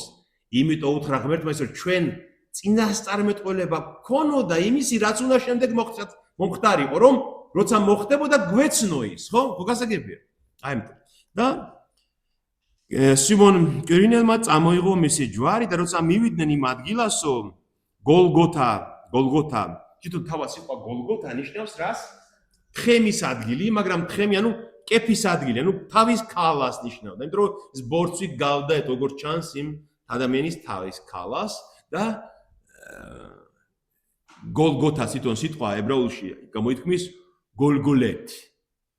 ანუ კეფა, ქალა არის გოლგოლეთი და შემდეგ გოლგოთა გახდა ჩვენთან, ამიტომ ქვია ეს სიტყვა სახელად და იქ რომ მიიყვანესო, სანამ ჯვარცმა დაიწყებოდაო, მისცესო ნაღვლით შეზავებული ძმარი და როცა გემო გაუსინჯა, არ მიიღო, არ უნდოდა მისი სმა. რას ნიშნავს ეს ნაღველი და ძმარი, რატომ მისცეს? რადგან ეს როშ, ესეთ სიტყვა იყო ებრაულში, როშ ნიშნავდა წარე, სხვადასხვა ბალახებისგან გაკეთებული ნაერთი იყო, ნაზავი, რომელიც იყო გამაყუჩებელი საშუალება, დამათრობელი. აი, როგორც ვთქვათ, ნარკოს რო ხმარობენ დღეს სამეცნიერო სფეროში, ხო? არის ძლიერი ნარკოს. აი, ნარკოზის მსგავსი რაღაც სითხე იყო, რომ ცოტათი უადვილებდნენ ამ ჯვარცმულებს, ამ ტკივილს და უბედურებას. ეს მიღებული ქონდა. და ქრისტემ რო გასინჯა გემო და მიხვდა რომ ეს არის არ დალია. რატომ არ დალია? როგორ გონიათ? ბოლომდე უნდა გამოეცადა მას ის ყველა ტკივილი, რაც ჯვარზე უნდა განეცადა. გესმით? არ უნდოდა მას შემსუბუქება. მას არ უნდოდა გაყუჩება. არა, რაც უნდა აღსრულებულიყო, ბოლომდე უნდა მიიღო და არ მიიღო ეს ნაღველი და ეს ძმარი. და თქვენ მე ბოლოს ნახავთ რომ ის ვინ ჯვარს აცვა, ის მეთაური ჯარისკაცები ის ამბობს რომ ეს მართლა ღვთის ძე ყოფილაო. იმიტომ რომ ამ ყველაფერს ესენი ხო უყურებენ, ესაც დამაყუჩებელიც არ მიიღო და ჯვარცმის პროცესს ხო უყურებენ ყველაფერს. და რათა აღსრულდეს და აი ეს რომ ნაღველი არ დალია 62 ფსალმუნშია. ცეს მე საჭმელად ჩემდა ნაღველ და წურვილსა ჩემსვა მასო ესმე ძმარი. 62 ფსალმუნში ამბობს დავითი ქრისტეს შესახებ. და ესეც აღსრულდა. და როცა ჯვარს აცვეს, წილი ყარეს და გაიყვეს მისი სამოსი, რათა აღსრულდეს თქმული წინასწარმეტყველის მიერ, რომელიც ამბობს, განიყვეს ჩემი სამოსი ერთმანეთში და კვარცხა ჩემზაზე და იყარეს წილი. ეს არის 21 ფსალმუნი, მე მინდა ეს თქვენ განახოთ, რომ თქვენ როცა წაიკითხავთ ფსალმუნებს, აი დღეს ჩვენმა იმ ახალ მონათულმა ბიჭმა მკითხა იობმა, რომ მამაო, აიო, დოცვების წიგნი ჯერ არ ამაქვსო. გერმანულად კითხულობს და რა შეიძლება წავიკითხო? პირველი რაც უთხარი, ფსალმუნი. ფსალმუნი. ყველა ბიბლიაშია ფსალმუნი და აი შეგიძლია აიღოთ ფსალმუნები და იკითხოთ, იმიტომ რომ ბევრია შიგნით აი ქრისტეს შესახებ ფსალმუნები და 21 არის ეს. ნახეთ როგორ იწყება, თქვენ ეს დაგიკითხავთ. ღმერთო ჩემო, მომხედე მე, რაისათვის დამიტევე მე, რატომ მიმატოვე? შორს არიან ცხოვრებისა ჩემისაგან, სიტყვანი ბრალთა ჩემთან. ანუ ის ბრალი, რაც ბრალი დამდეს, შორს არის ჩემი ცხოვრებისგან, მე შორს ვიყავი ამ ცოდვებისგან, ამბობს მესია. და არავინ არს მწე ჩემდა, გარემ მომადგნენ მე, ზვარაკები მრავალი და ყუროთა პოხილთა მომიცვეს მე. აიღეს ჩემზე და პირი მათი ვითარცა ლომმა, მტაცებელმა და მყირვალმან. რამე თუ გარე მომადგეს მე ძაღლებ მრავალ და კრებულმან უკვე თურთამან გარე მომიცვა მე. გახვრიტეს ხელნი ჩემნი და ფეხნი ჩემნი და აღრაცხეს ყოველი ძვალები ჩემი. მათ მიხილეს მე და განმიცადეს მე. განიყვეს სამოსელი ჩემი მათ შორის და კვარცხა ჩემსაზე და განიგდეს წილი. ხოლო შენ უფალო, ნუ გამაშორებ შეწევრანსა შენსა ჩემგან და ხელისაპყრობად ჩემ და მომხედე. დავითი წერს ამას. დავითი არ უცვია ჯვარს. რატო წერს დავითი ჩემი ხელები გახვრიტესო, ხო? დავითი 60 წელი არ უყრია არავის, იმიტომ რომ ეს არის წინასწარმეტყველება იესო ქრისტეზე.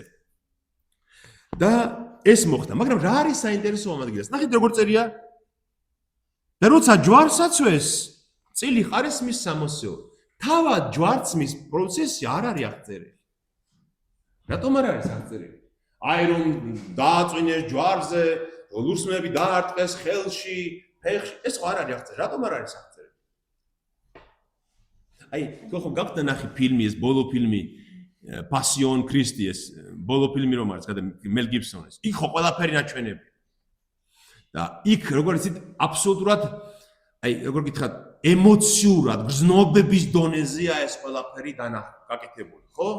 რომ აი ბევრი ტირის კიდევაც, ბევრი განიცდის, აი, მაგრამ სახარება ასე არ მოგვითხრობს. სახარება მოგვითხრობს ისე, რომ ჩვენ გონებით გავიაზროთ ეს რა მოხდა. გრძნობის მიერად კი არ უნდა გავიაზროთ და ემოციურად. არა, გონების მიერად. და ამიტომაც სახარებები არსად არ აღწერს ამას, აი როგორი გრძნობიერად, როგორი საშინელი იყო ეს პროცესი, რაც იქ მოხდა. ჩვენ ეს ყველა უნდა ჩვენ თუ გავიაზროთ და მივხვდეთ სუფთა გონებით. და ისხდნენ იქ და დარაჯობდნენ მას. ნუ ეს წესი იყო, რომ 60 უნდა ჯარისკაცები იყოფდნენ მის 60-ს. მაშინ ჯვარს აწვეს მასთან ერთად ორი ავაზაკი, ერთი მარჯვნივ და მეორე მარცხნივ. და ეს ავაზაკები სავარაუდოდ იყვნენ ის ზელოტები, სადაც ბარაბა რომელი ჯგუფის წევრიც იყო, ეს ავაზაკებიც სავარაუდოდ იმ ხალხს ეკუთვნოდნენ. და ხოლო გამლელნი აგინებდნენ მას, თავებს აქნევდნენ და ამბობდნენ, ტაძრის დამრღვევოდა 3 დღეში ამშენებელო, იხსენი შენი თავი თუ ღმერთის ძე ხარ, ჩამოდი მაგჯვრიდან. ასევე მთავრებით და წიგნობრებთან, ერხუცისებთან და ფარისევლებთან ერთად დასცინოდნენ და ამბობდნენ, სხვები იხსნა და თავის ხსნა კი არ შეუძლია, თუ ისრაელის მეუფეა და ჩამოვიდეს ჯვრიდან და ვიწამებთ მას. ღმერთს იყო მინდობილი და თუ ნებავს და იხსნას ახლა ღმერთმა, ვინაიდან მან თქვა, მე ვარო ღმერთის ძე. ასევე მის გვერდი ჯვარცმულნი ავაზაკნიც აგინებდნენ მას. ნახეთ, ეს არის ზუსტად იმ ფსალმუნიდან სიტყვები, ნახეთ, მე-7 მერომუხელიდან. ყოველნი, რომელი მხედავდნენ მე. ნახეთ, როგორ სიტყვით ზუსტად სიტყვით სრულდება. ყოველნი, რომელი მხედავდნენ მე, მკიცხავდნენ მე და იტყოდნენ ბაგითა და ხრიდეს და იქნევდნენ თავსო. ესვიდა უფალსა და იხსნას იგი, ანუ იმედი ქონდა ღმერთისო და იხსნას იგი, აცხონოს იგი, ანუ გადაარჩინოს იგი, რამე თუ ნებავს იგი. ნახეთ, იგივე წერია აქაც და ის ადგილი, სადაც გოლგოთა იყო, იქ იყო თევზის კარიბჭე. იქ იყო ის გოლგოთა იყო გალავნის გარეთ. იერუსალიმის ქალაქის გალავნის გარეთ იყო. და იქ ახლოს იყო თევზის კარიბჭე, იმას ვთქვა თევზის კარიბჭე და დიდი მოძრაობა იყო იმ ადგილას ძალიან. იმიტომ რომ დილას მოდიოდნენ მეთევზეები შემოქონდა თევზი ქალაქში, გადიოდნენ ვაჭრები, გესმით და აი ეს გოლგოთა ზუსტად იმ ადგილას იყო, სადაც ხალხი მიდიოდა და რომაელები სპეციალურად ასეთ ადგილებზე აცვამდნენ ხოლმე ჯვარს ადამიანებს, რომ ყველას დაენახა და შეშინებული იყო ამ ჯვარცმის გამო და აი გამომვლელნიო აქტევდნენო ესე თავსო და ამბობდნენ, რომ აიო იხსნას ღმერთმა ეგ ხლა ეხო მეფე იყო და სხვებს შველიდაო და თავის თავს ვერ შველისო. ნახეთ, მათ იციან რომ ის სხვებს შველიდა. სხვები აცხონაო, სხვები გადაარჩინაო, კეთროვნები, მკვდრები ხო რამდენი მოახდინა და თავის თავს ვერ შველისო. ეგ თუ მართლა ღმერთის ძეაო, იხსნას ახლა იგი ღმერთმაო. ნახეთ, აი ეს სიტყვა რას გაგონებთ? თუ ღმერთის ძე ხარ, ჩამოდი ჯვრიდან. სად იყო? აი ამის მსგავსი სიტყვები სად იყო კიდე? ეშმაკი როცდის მას. გახსოვთ ის ადგილი? ზუსტად. აი ნახეთ თითქოს რას ხედავთ აქ ჩვენ? იქ ხო ეშმაკი მივიდაო უდაბნოში როცდის და ეუნება თუ ღმერთის ძე ხარ, შეცვალე ეს ქვები პურებად. ხო ეუნება? მე ეუნება თუ ღმერთის ძე ხარ, გადაიგდე თავი ტაძრიდან. და აი ამ ხალხის პირითაც ეშმაკი მოქმედებს, გესმით? ეშმაკი მოქმედა, ეშმაკის სიტყვებია ესეც რომ თუ ღმერთის ძე ხარ, ჩამოდი მაგ ჯვრიდან. იგივე სატანას ვხედავ ჩვენ ახაც, რომელიც იქ მის გამოსახილად მივიდა. მაგრამ ნახეთ რა ხდება? ესენი სატანა ხო მოქმედებს, მაგრამ ყველაფერი ღმერთის ხელშია. აი ამ სატანის აი ამ ბოროტებასაც ღმერთი აქცევს სიკეთედ, იმიტომ რომ ღმერთის ხელშია ყველაფერი. ისმით? და ხოლო მე-6 საათიდან მე-9 საათამდე წვდიადმა მოიქცვა ყველაფერი. მე-6 საათი ნიშნავს შუა დღის 12 საათს. ხო? იმიტომ რომ 6 საათზე იწყებოდა აღრიცხვა. 6 საათი მე-6 საათი 12 საათიდან მე-9 საათამდე 3 საათამდე, შუა დღის 12-დან 3 საათამდე დაბნელდა. რაღაცა უცნაური მოვლენა მოხდა, დაბნელდა ყველაფერი. ზეცად დაბნელდა. და ასე მე-9 საათს ხმა მაღლა შეღაღადა იესომ ელი ელი ლამა საბახთანი, რაც ნიშნავს ღმერთო ჩემო, რატომ მიმატოვე მე? და ზოგიერთმა იგი დგომა გაიგონა ეს და თქვა ელიას უხმობსო.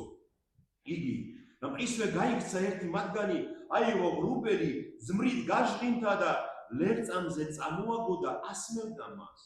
სხვები კი ამბობდნენ, მოიცათ ნახოთ, მოვა თუ არა ელია მის დასახსნელად. ხოლო იესომ კვლავ შეღაღადა ხმა მაღლა და განუტევა სული. ნახეთ, ტაძარში პირველი მსხვერპლი იწყებოდა რომელ საათზე? ისედან როგორი გამოვიდა ხო ეს? ხო. კაროჩოს. ტაძარში პირველი მსხვერპლი იწყებოდა 9 საათს და ბოლო მსხვერპლი იდებოდა 3 საათს. აი იერუსალიმის ტაძარზე ვლაპარაკობ, ხო? თელი რო მიმდინარეობდა ღვთის შეწება. პირველი იყო 9-ზე, მე 3-ზე. 9-ზე ჯვარს აწვეს იესო ქრისტე და 3-ზე ის აღესრულა. აი ზუსტად იმ დროს მოიცავს ქრისტეს ჯვარცმა, როცა მსხვერპლის შეწირვა მიმდინარეობს ტაძარში. და ყველა მსხვერპლი, რომელიც ტაძარში იწირებოდა, გაერთიანდა ქრისტეში. ის იყო თავარი მსხვერპლი. იმიტომ რომ იუდეველები 4 სახის მსხვერპლს წირავდნენ ღმერთს, 4 სახის და ეს 4-ვე სახის მსხვერპლი ქრისტეში გაერთიანდა და 3 საათზე თავდება მისი სიცოცხლე და ის ამბობს ღმერთო ჩემო, რატომ მიმატოვე მე? თან სიბნელეა. ნახეთ, ესეც რას განასახიერებს, შეხედეთ? ჩვენ ხო ვთქვით, რომ პასექი როდის ხდებოდაო პასექიო? ღამე.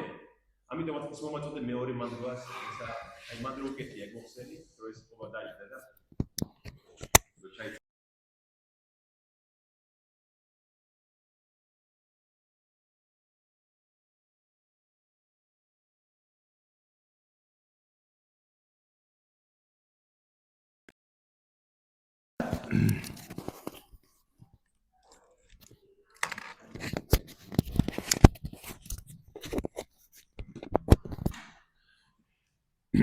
და ნახეთ, აი ამის გამო რომ პასექი ხომ ღამეა, აი ეს პასექის სიმბოლიკა აქაც დაბნელდა და პასექის ბოლო საპასექე მსხვერპლი იწირება ამ სიბნელეში.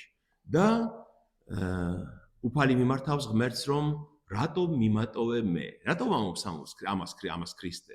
ეს ლამა საბახთა ელი ლამა საბახტანი არის არამეული სიტყვები ქრისტეს მშობლიური ენა მისი რომელზეც ლაპარაკობდა ელი ნიშნავს ელ არის ღმერთი ელი ჩემო ღმერთო ღმერთო ჩემო ლამა რატომ საბახტანი მიმატოვე მე რატომ ამობს ამას უფალი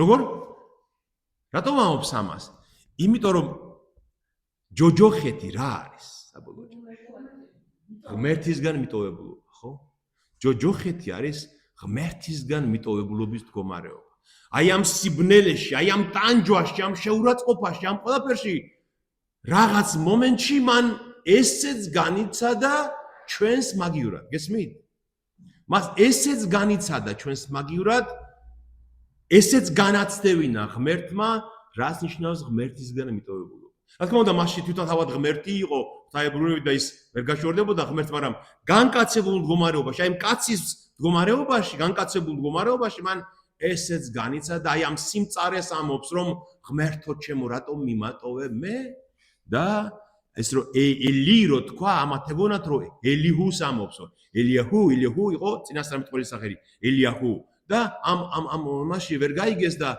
გაიქცა და თქვეს რომ ელია მოვა იმიტომ ელია ხო მისი წინამორბედი უნდა იყოს მისი მოსვლისას ხო მეორე მოსვლისას და აბა ნახოთ ელია თუ დაეხმარებაო და ერთმა აიღო და გაჟღინთა ღრუბელი ძმრით და პირთან მიუტანა რომ ეს გამშრალი პირს ასე ასმევდნენ რომ ამ ღრულიდან შეეწოვა ეს ძმარი წყალში არეული ძმარი რომ წყურვილი მოეკლა და შესვა უფალმა ესეც აღასრულა რომ წყურვილსა ჩემსა მასვეს მე ძმარი ხო წერია 21 ფსალმუნში და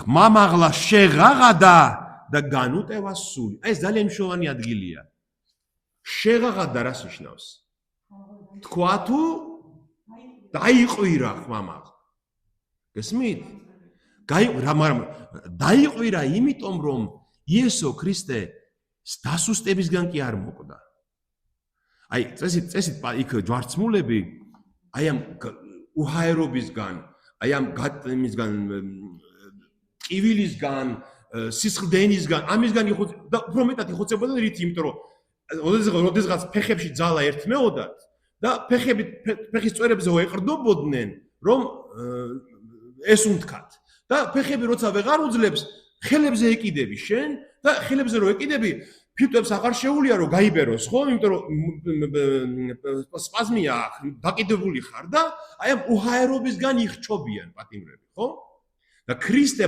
ბოლომდე სრულ ცნობიერებაზე იყო იმიტომ რომ თვითონ ხო ამობს რომ ვერავინ წამართმევს მე ჩემს სიცოცხლეს მე თვითონ დავდებ ჩემს სიცოცხლეს და მე თვითონ მივიღებ როგორც ღმერთი გესმით და აი ბოლომდე ბოლო წამამდე ჩვენ ხედავთ რომ ის არის სრულ ცნობიერებას და ბოლო წამებშიც კი შეღაღადა ხმამაღლა და რა თქვა იმ შეღაღადების დროს ლუკასთან წერია რაო მამაო ხელთა შენთა შევავედრებ სულსა ჩემსა ანუ ჩემ სულს შენ ხელებში გადმოვცემ აი ეს ხმამაღლა დაიყვირა უფალმა და ის იყო ის ბოლო მსხვერპლის ბოლო სიტყვები მამის მიმართ ხო აი შემდეგ პავლე მოციქული ამბობს რომ მანო ხმამაღალი ღაღადებით შეწირაო მსხვერპლი ჩვენს გამოსახსენად აი ამას იხსენებს ქრისტეს აღსასრულს ის სრული ცნობიერებით სრული აი ვთქვათ სრული მზადყოფნით აღასრულა მან ის ყოველივე რაც უნდა აღესრულებინა და ეს რომ თქვა შეღაღადა ხმამაღლა და განუტევა სული და აჰა ზემოდან ქვემომდამდე ჩაიხა ტაძრის ფარდა და იძრა მიწა და გასკდნენ კლდენი და განიხრნენ საფლავნი და წმინდა განსვენებულთა მრავალი გვამი აღდგნენ და გამოვიდნენ საფლავებიდან და მისი აღდგომის შემდეგ შევიდნენ წმინდა ქალაქში და გამოეცხადნენ მრავალთ ხოლო როდესაც იხილეს მიწისძვრა და ყოველივე ის რაც მოხდა ასისთავი და მასთან ერთად იესოს მოდარაჯენი ძალიან შეშინდნენ და თქვეს ჭეშმარიტად ღმერთის ძე იყო იგი ამას სამი რაღაც მოვლენა ახლდა ქრისტეს აღსრულებას ერთი ეს სიბნელე რაც თქვით შემდეგ ტაძარში წმინდათა წმინდასის შენამ შეხვიდოდი ხო ტაძარი ხო ორად იყო გაყოფილი. წმინდა, სადაც საკმეველი და შვიცანთელა იდგა და ეს სქელი ფარდა იყო ჩამოფარებული, რომლის იქითაც იყო წმინდათა წმინდა. იქ იყო აღთქმის კიდობანი და იქ წელიწადში ერთხელ შედიოდა მხოლოდ მღვდელმთავარი. მხოლოდ მას შეეძლო იქ შესვლა. და აი ეს ტაძრის ფარდა ზევიდან ქვემოთ ჩაიხა ორად ამის რომ მივიდნენ და ნახეს ფარდა იყო ჩახეული ზევიდან ქვემოთ. რას ნიშნავს ზევოდან ქვემოთ? რატომ ჩაიხა ზემოდან ქვემოთ? ქვევიდან რომ გაეხია, მაშინ კაცს უნდა გაეხია ვიღაც. ეს იყო დაახლოებით 5 მეტრიანი სიმაღლის იყო ეს ფარდა, ხო? ეს რომ გაიყო ქვევიდან უნდა გაეხია ვიღაცას. აი საიდან იცოდნენ რომ ზევიდან ჩაიხა? იმიტომ რომ კაცის გახეული რო იყოს ქვევიდან უნდა გახიოს კაცმა, ხო? ნახეს რომ ზევიდან არის ჩამოხეული ეს ფარდა შუაში. ესე იგი თავად ღმერთმა გახეთქა ის ფარდა შუაში და თქვა რომ ჩემთან შემოსასვლელი ღია. ანუ 64 გაიღო მისი ჯვარცმით. იმიტომ რომ ის წმინდათა წმინდა ხო ღმერთის სამყოფელს განასახიერებდა, ხო? 64 სასუფეველს და ქრისტეს სიკვდილით გაიხსნა სასუფეველი და მისასვლელი მამა ღმერთთან. გესმით? აი ეს სასწაული. და კიდევ მოხდა მიწისძვრაო და წმინდათა, ანუ წმინდა ხალხის საფლავებიო გაიხსნენო და მრავალი წმინდანიო საფლავიდან გამოვიდაო და ქრისტეს აღდგომის შემდეგო ნახეს ხალხმა ისინიო ქალაქში. ანუ ეს აღდგომა, მკვდართა აღდგომა რატო ახლდა ქრისტეს ჯვარცმას? აღდგომა რას მოგვასწავებს ჩვენ? რომ სიკვდილს აღარ აქვს ჩვენზე ძალაუფლება. ანუ, ბატონო, რომ სიკვდილი დამარცხდა და ქრისტეს ჯვარცმის დროს, სიკვდილის დროს რომ გაიხსნა ზოგიერთი წმინდა ადამიანის საფლავი და ისინი იხილეს მერე ხალხმა მკვდრთით აღმდგარნი, ამით ღმერთმა გვანიშნა ამ სასწაულია, რა თქმა უნდა, ამ სასწაულით ღმერთმა გვანიშნა სიკვდილი დამარცხებულია. რომ სიცოცხლე ისევ ამოვა სიკვდილის შემდეგ საფლავებიდან. და მათ შორის იყვნენ იქვე იდგნენ შორიდან მაცქერალი მრავალი ქალი, რომლებიც გალილეიდან მოყვებოდნენ იესოს და ემსახურებოდნენ მას. მათ შორის იყვნენ მარიამ მაგდალინელი, მარიამ დედა იაკობისა და იოსესი და ზებედეს ძეთა დედა. და მწუხრის ჟამს მოვიდა მდიდარი არიმათიელი კაცი, სახელად იოსები, რომელიც აგრეთვე იესოს მოწაფე იყო. მოვიდა იგი პილატესთან და გამოითხოვა იესოს სხეული და მაშინ ბრძანა პილატემ სხეული მიეცათ მისთვის. და წამოიღო მისი სხეული იოსებმა და შეახვია წმინდა ტილოში და დაასვენა იგი მის ახალ სამარხში, რომელიც კლდეში იყო გამოკვეთილი და მიაყუდა დიდი ლოდი სამარხის კარს და წავიდა. როცა აღესრულა უფარი ჯვარზე, იქ როგორც თქვა, დედები იყვნენ, ქალები, რომლებიც მას ემსახურებოდნენ და იქვე იყო ღვთისმშობელიც იონეს სახარებიდან ვიცით ჩვენ ეს, იქვე იყო იოანე მახარებელიც, რომელმაც ჩაიბარა ღვთისმშობელი, მისი დედა და სიკვდილის შემდეგ გამოჩნდა იოსებ არიმათიელი, რომელიც იყო ერთ-ერთი მღვდელი, ის იყო მრჩეველთა საბჭოს წევრი, ანუ სინედრიონის გარდა კიდევ იყო მრჩეველთა საბჭო, 14 მღვდელი შედიოდა მასში. ეს იოსებ არიმათიელი იყო ერთ-ერთი, არიმათია იყო იუდეაში, ქალაქი ერთ-ერთი ახლოს იერუსალიმთან და მოწაფე იყო როგორც ჩანს იესოსი. და პილატესთან სთხოვა რომ მიეცათ მისი გვამი, მის სხეული და ნიკოდემუსიც იქ იყო მისი მოწაფე ერთ-ერთი მღვდელმთავარისიც და პილატემ მისცა მათი სხეული და მათ შეგრაგნეს იგი ტილოებში, მოიტანა ალოე და სპეციალური ნაზავი მასალის რათიც სხეულს შემურავდნენ ხოლმე და იქვე აი სადაც იყო ეს გოლგოთა ეს ჯვარცმის ადგილი, იქვე ახლოს დასავლეთის მხარეთ იყო კლდე და იქ იყო ცნობილია არქეოლოგიურად გამოჩენილი იყო საფლავები.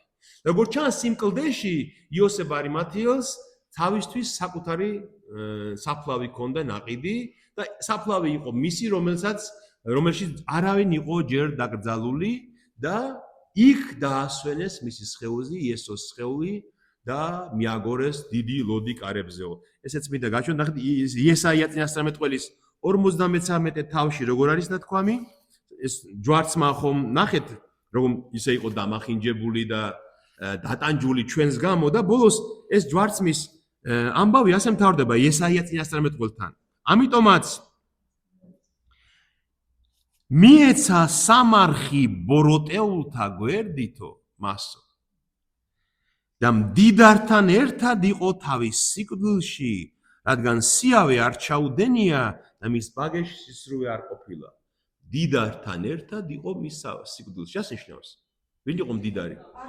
იოსებ არიმათიელი და ნიკოდემუსი იყო ის მდიდარი წარჩინებული ხალხი, მის სიკვდილში აი ამ მდიდარ ხალხთან იყო და მიეცა სამარხეული ბოროტეულთა გვერდით, რამიტომ იქ სხვაებიც იყვნენ დამარხულები, მაგრამ ეს იყო მისი საფლავი, რომელიც მას დაეთმო. და მიაგორეს დიდი ლოდი სამარხის კარს და წავიდა. იყო იქ მარიამ მაგდალინელი და მეორე მარიამიც, რომელიც საფლავის წინ ისხდნენ.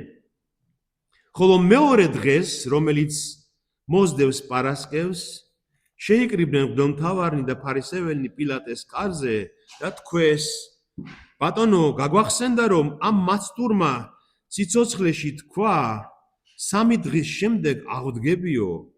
მაშ ბრძანე, მესამე დღემდე udaraჯონ სამარხს, რათა მისი მოწაფეები არ მივიდნენ ღამით და არ მოიპარონ იგი და უთხრან ხალხს, მუდრეთით აღდგაო და უკანასკნელი სასტური პირველზე უარესი იქნება. უთხრა მათ პილატემ, და რაჯნი ყავთ თქვენ, წადით და udaraჯეთ, როგორც იცით. ისინიც წავიდნენ, სამარხის დასაცავად დაბეჭდეს ლოდი და დარაჯი დაუყენეს მას. და ეს რა დღეა პარასკევი? ეს როცა ქრისტეს როცა ჩამოხსენს ჯვიდა რომელი დღეა? პარასკევი.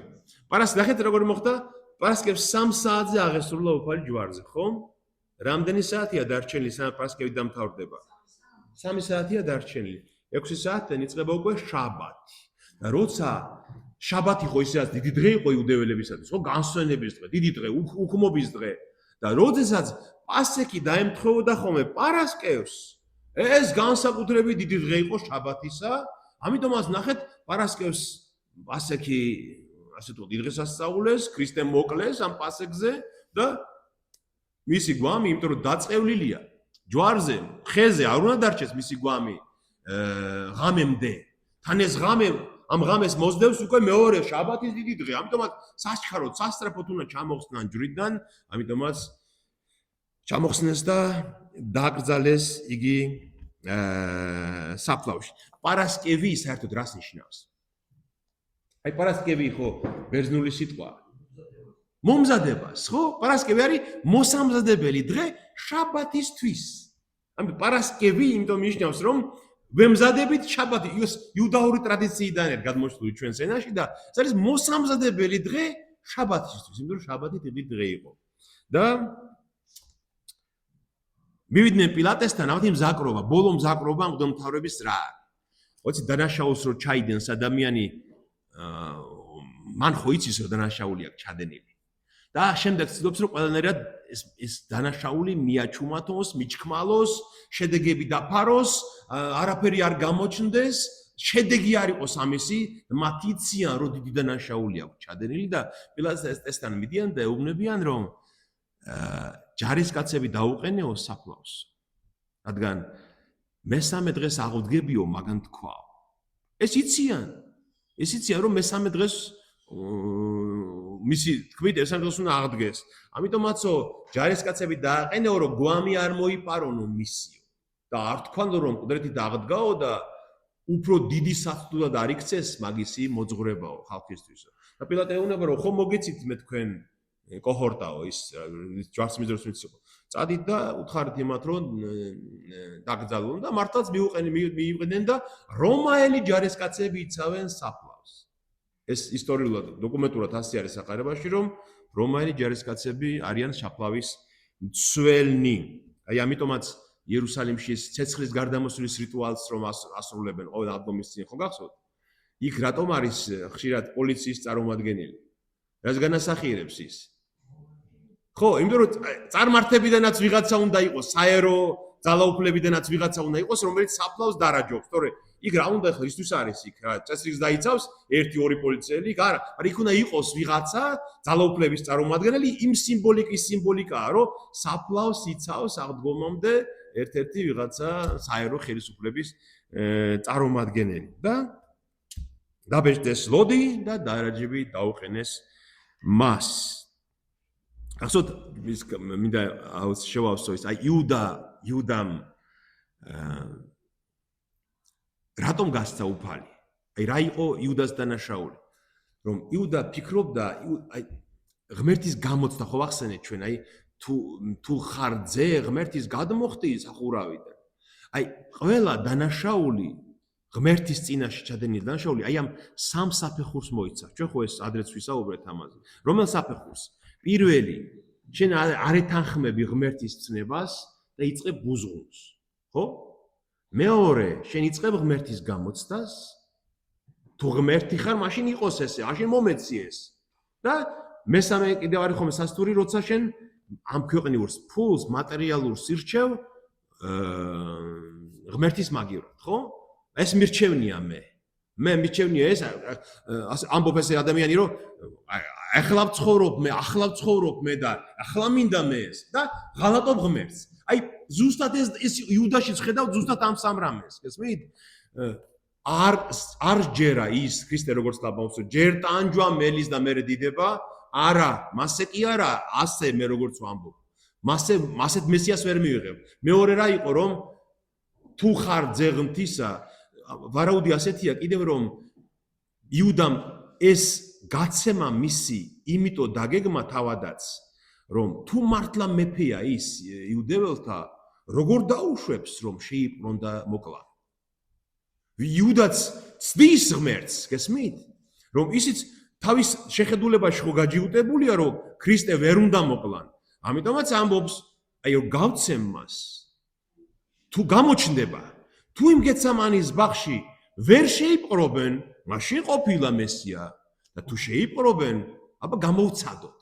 ღმერთი გამოსცადა, გესმით? და მესამე ის არის, რომ უყვარდა ეს ძალაუფლება, ეს ფული, ამიტომაც როგორც სხვა მოციქულები ზოგიერთები, ისიც ელოდა საკუთარ გამორჩენას ამ ქრისტეს მეფობისგან და იმედ გაცრუება მისი, ამაშიც მდგომარეობს, რომ მას რა, არაფერი არ ეგება მას, ამიტომ წავიდა და ის 30 ვერცხლი მაინც აიღოს, რასაც გაცემაში აიღებს. ხვდებით? ამიტომ ეს უნდა გვახსოვდეს, ტყუილა არ არის ბიბლიაში მოყვანილი ის სამი საცდური. პირველი ღმერთის ცნებების წინაშე ბუზღუნი და ეჭვი, მეორე მაშინ გამოვცადოთ, აბა ეს იქნება თუ არ იქნება და მესამე, როცა შენ მატერიალურს ირჩევ დროებითი ცხოვრებისთვის და ღალატობ ღმერთს. აი ეს დაემართა იუდასაც. ეს არის 27 თავის დასასრული. მგონი გაგვიგრძელდა საუბარი. კითხვები თუ არის რამე, შეგვიძლია? კითხვები ხომ არ არის რამე? არა. ბადნო? ხო, არა, ამწურავი არისო, კიდე ბევრი რაღაცები მქონდა აქ მომზადებული, მაგრამ მეტი ერთ საუბარში ალბათ. ხო, ვერ ამოწურავთ, ბევრია კიდევ. ხო, საერთო წარმოდგენა ამიტომაც მე ისე გავიმეორებ, რომ ამიტომ სრულ ყოფილად ამის გასააზრებლად, აი ყველა პარალელური ადგილი, ხო? აი ძალიან საინტერესო სასარგებლოა, მე როცა სწავლობდი ხოლმე ბიბლიას, ახლაც ესე ვაკეთებ ხოლმე. აი რომელიმე თავი, ხო? ხო თქვით რომ ამის პარალელური ადგილებია ლუკას 23, მარკოზის 15 და იონეს 19.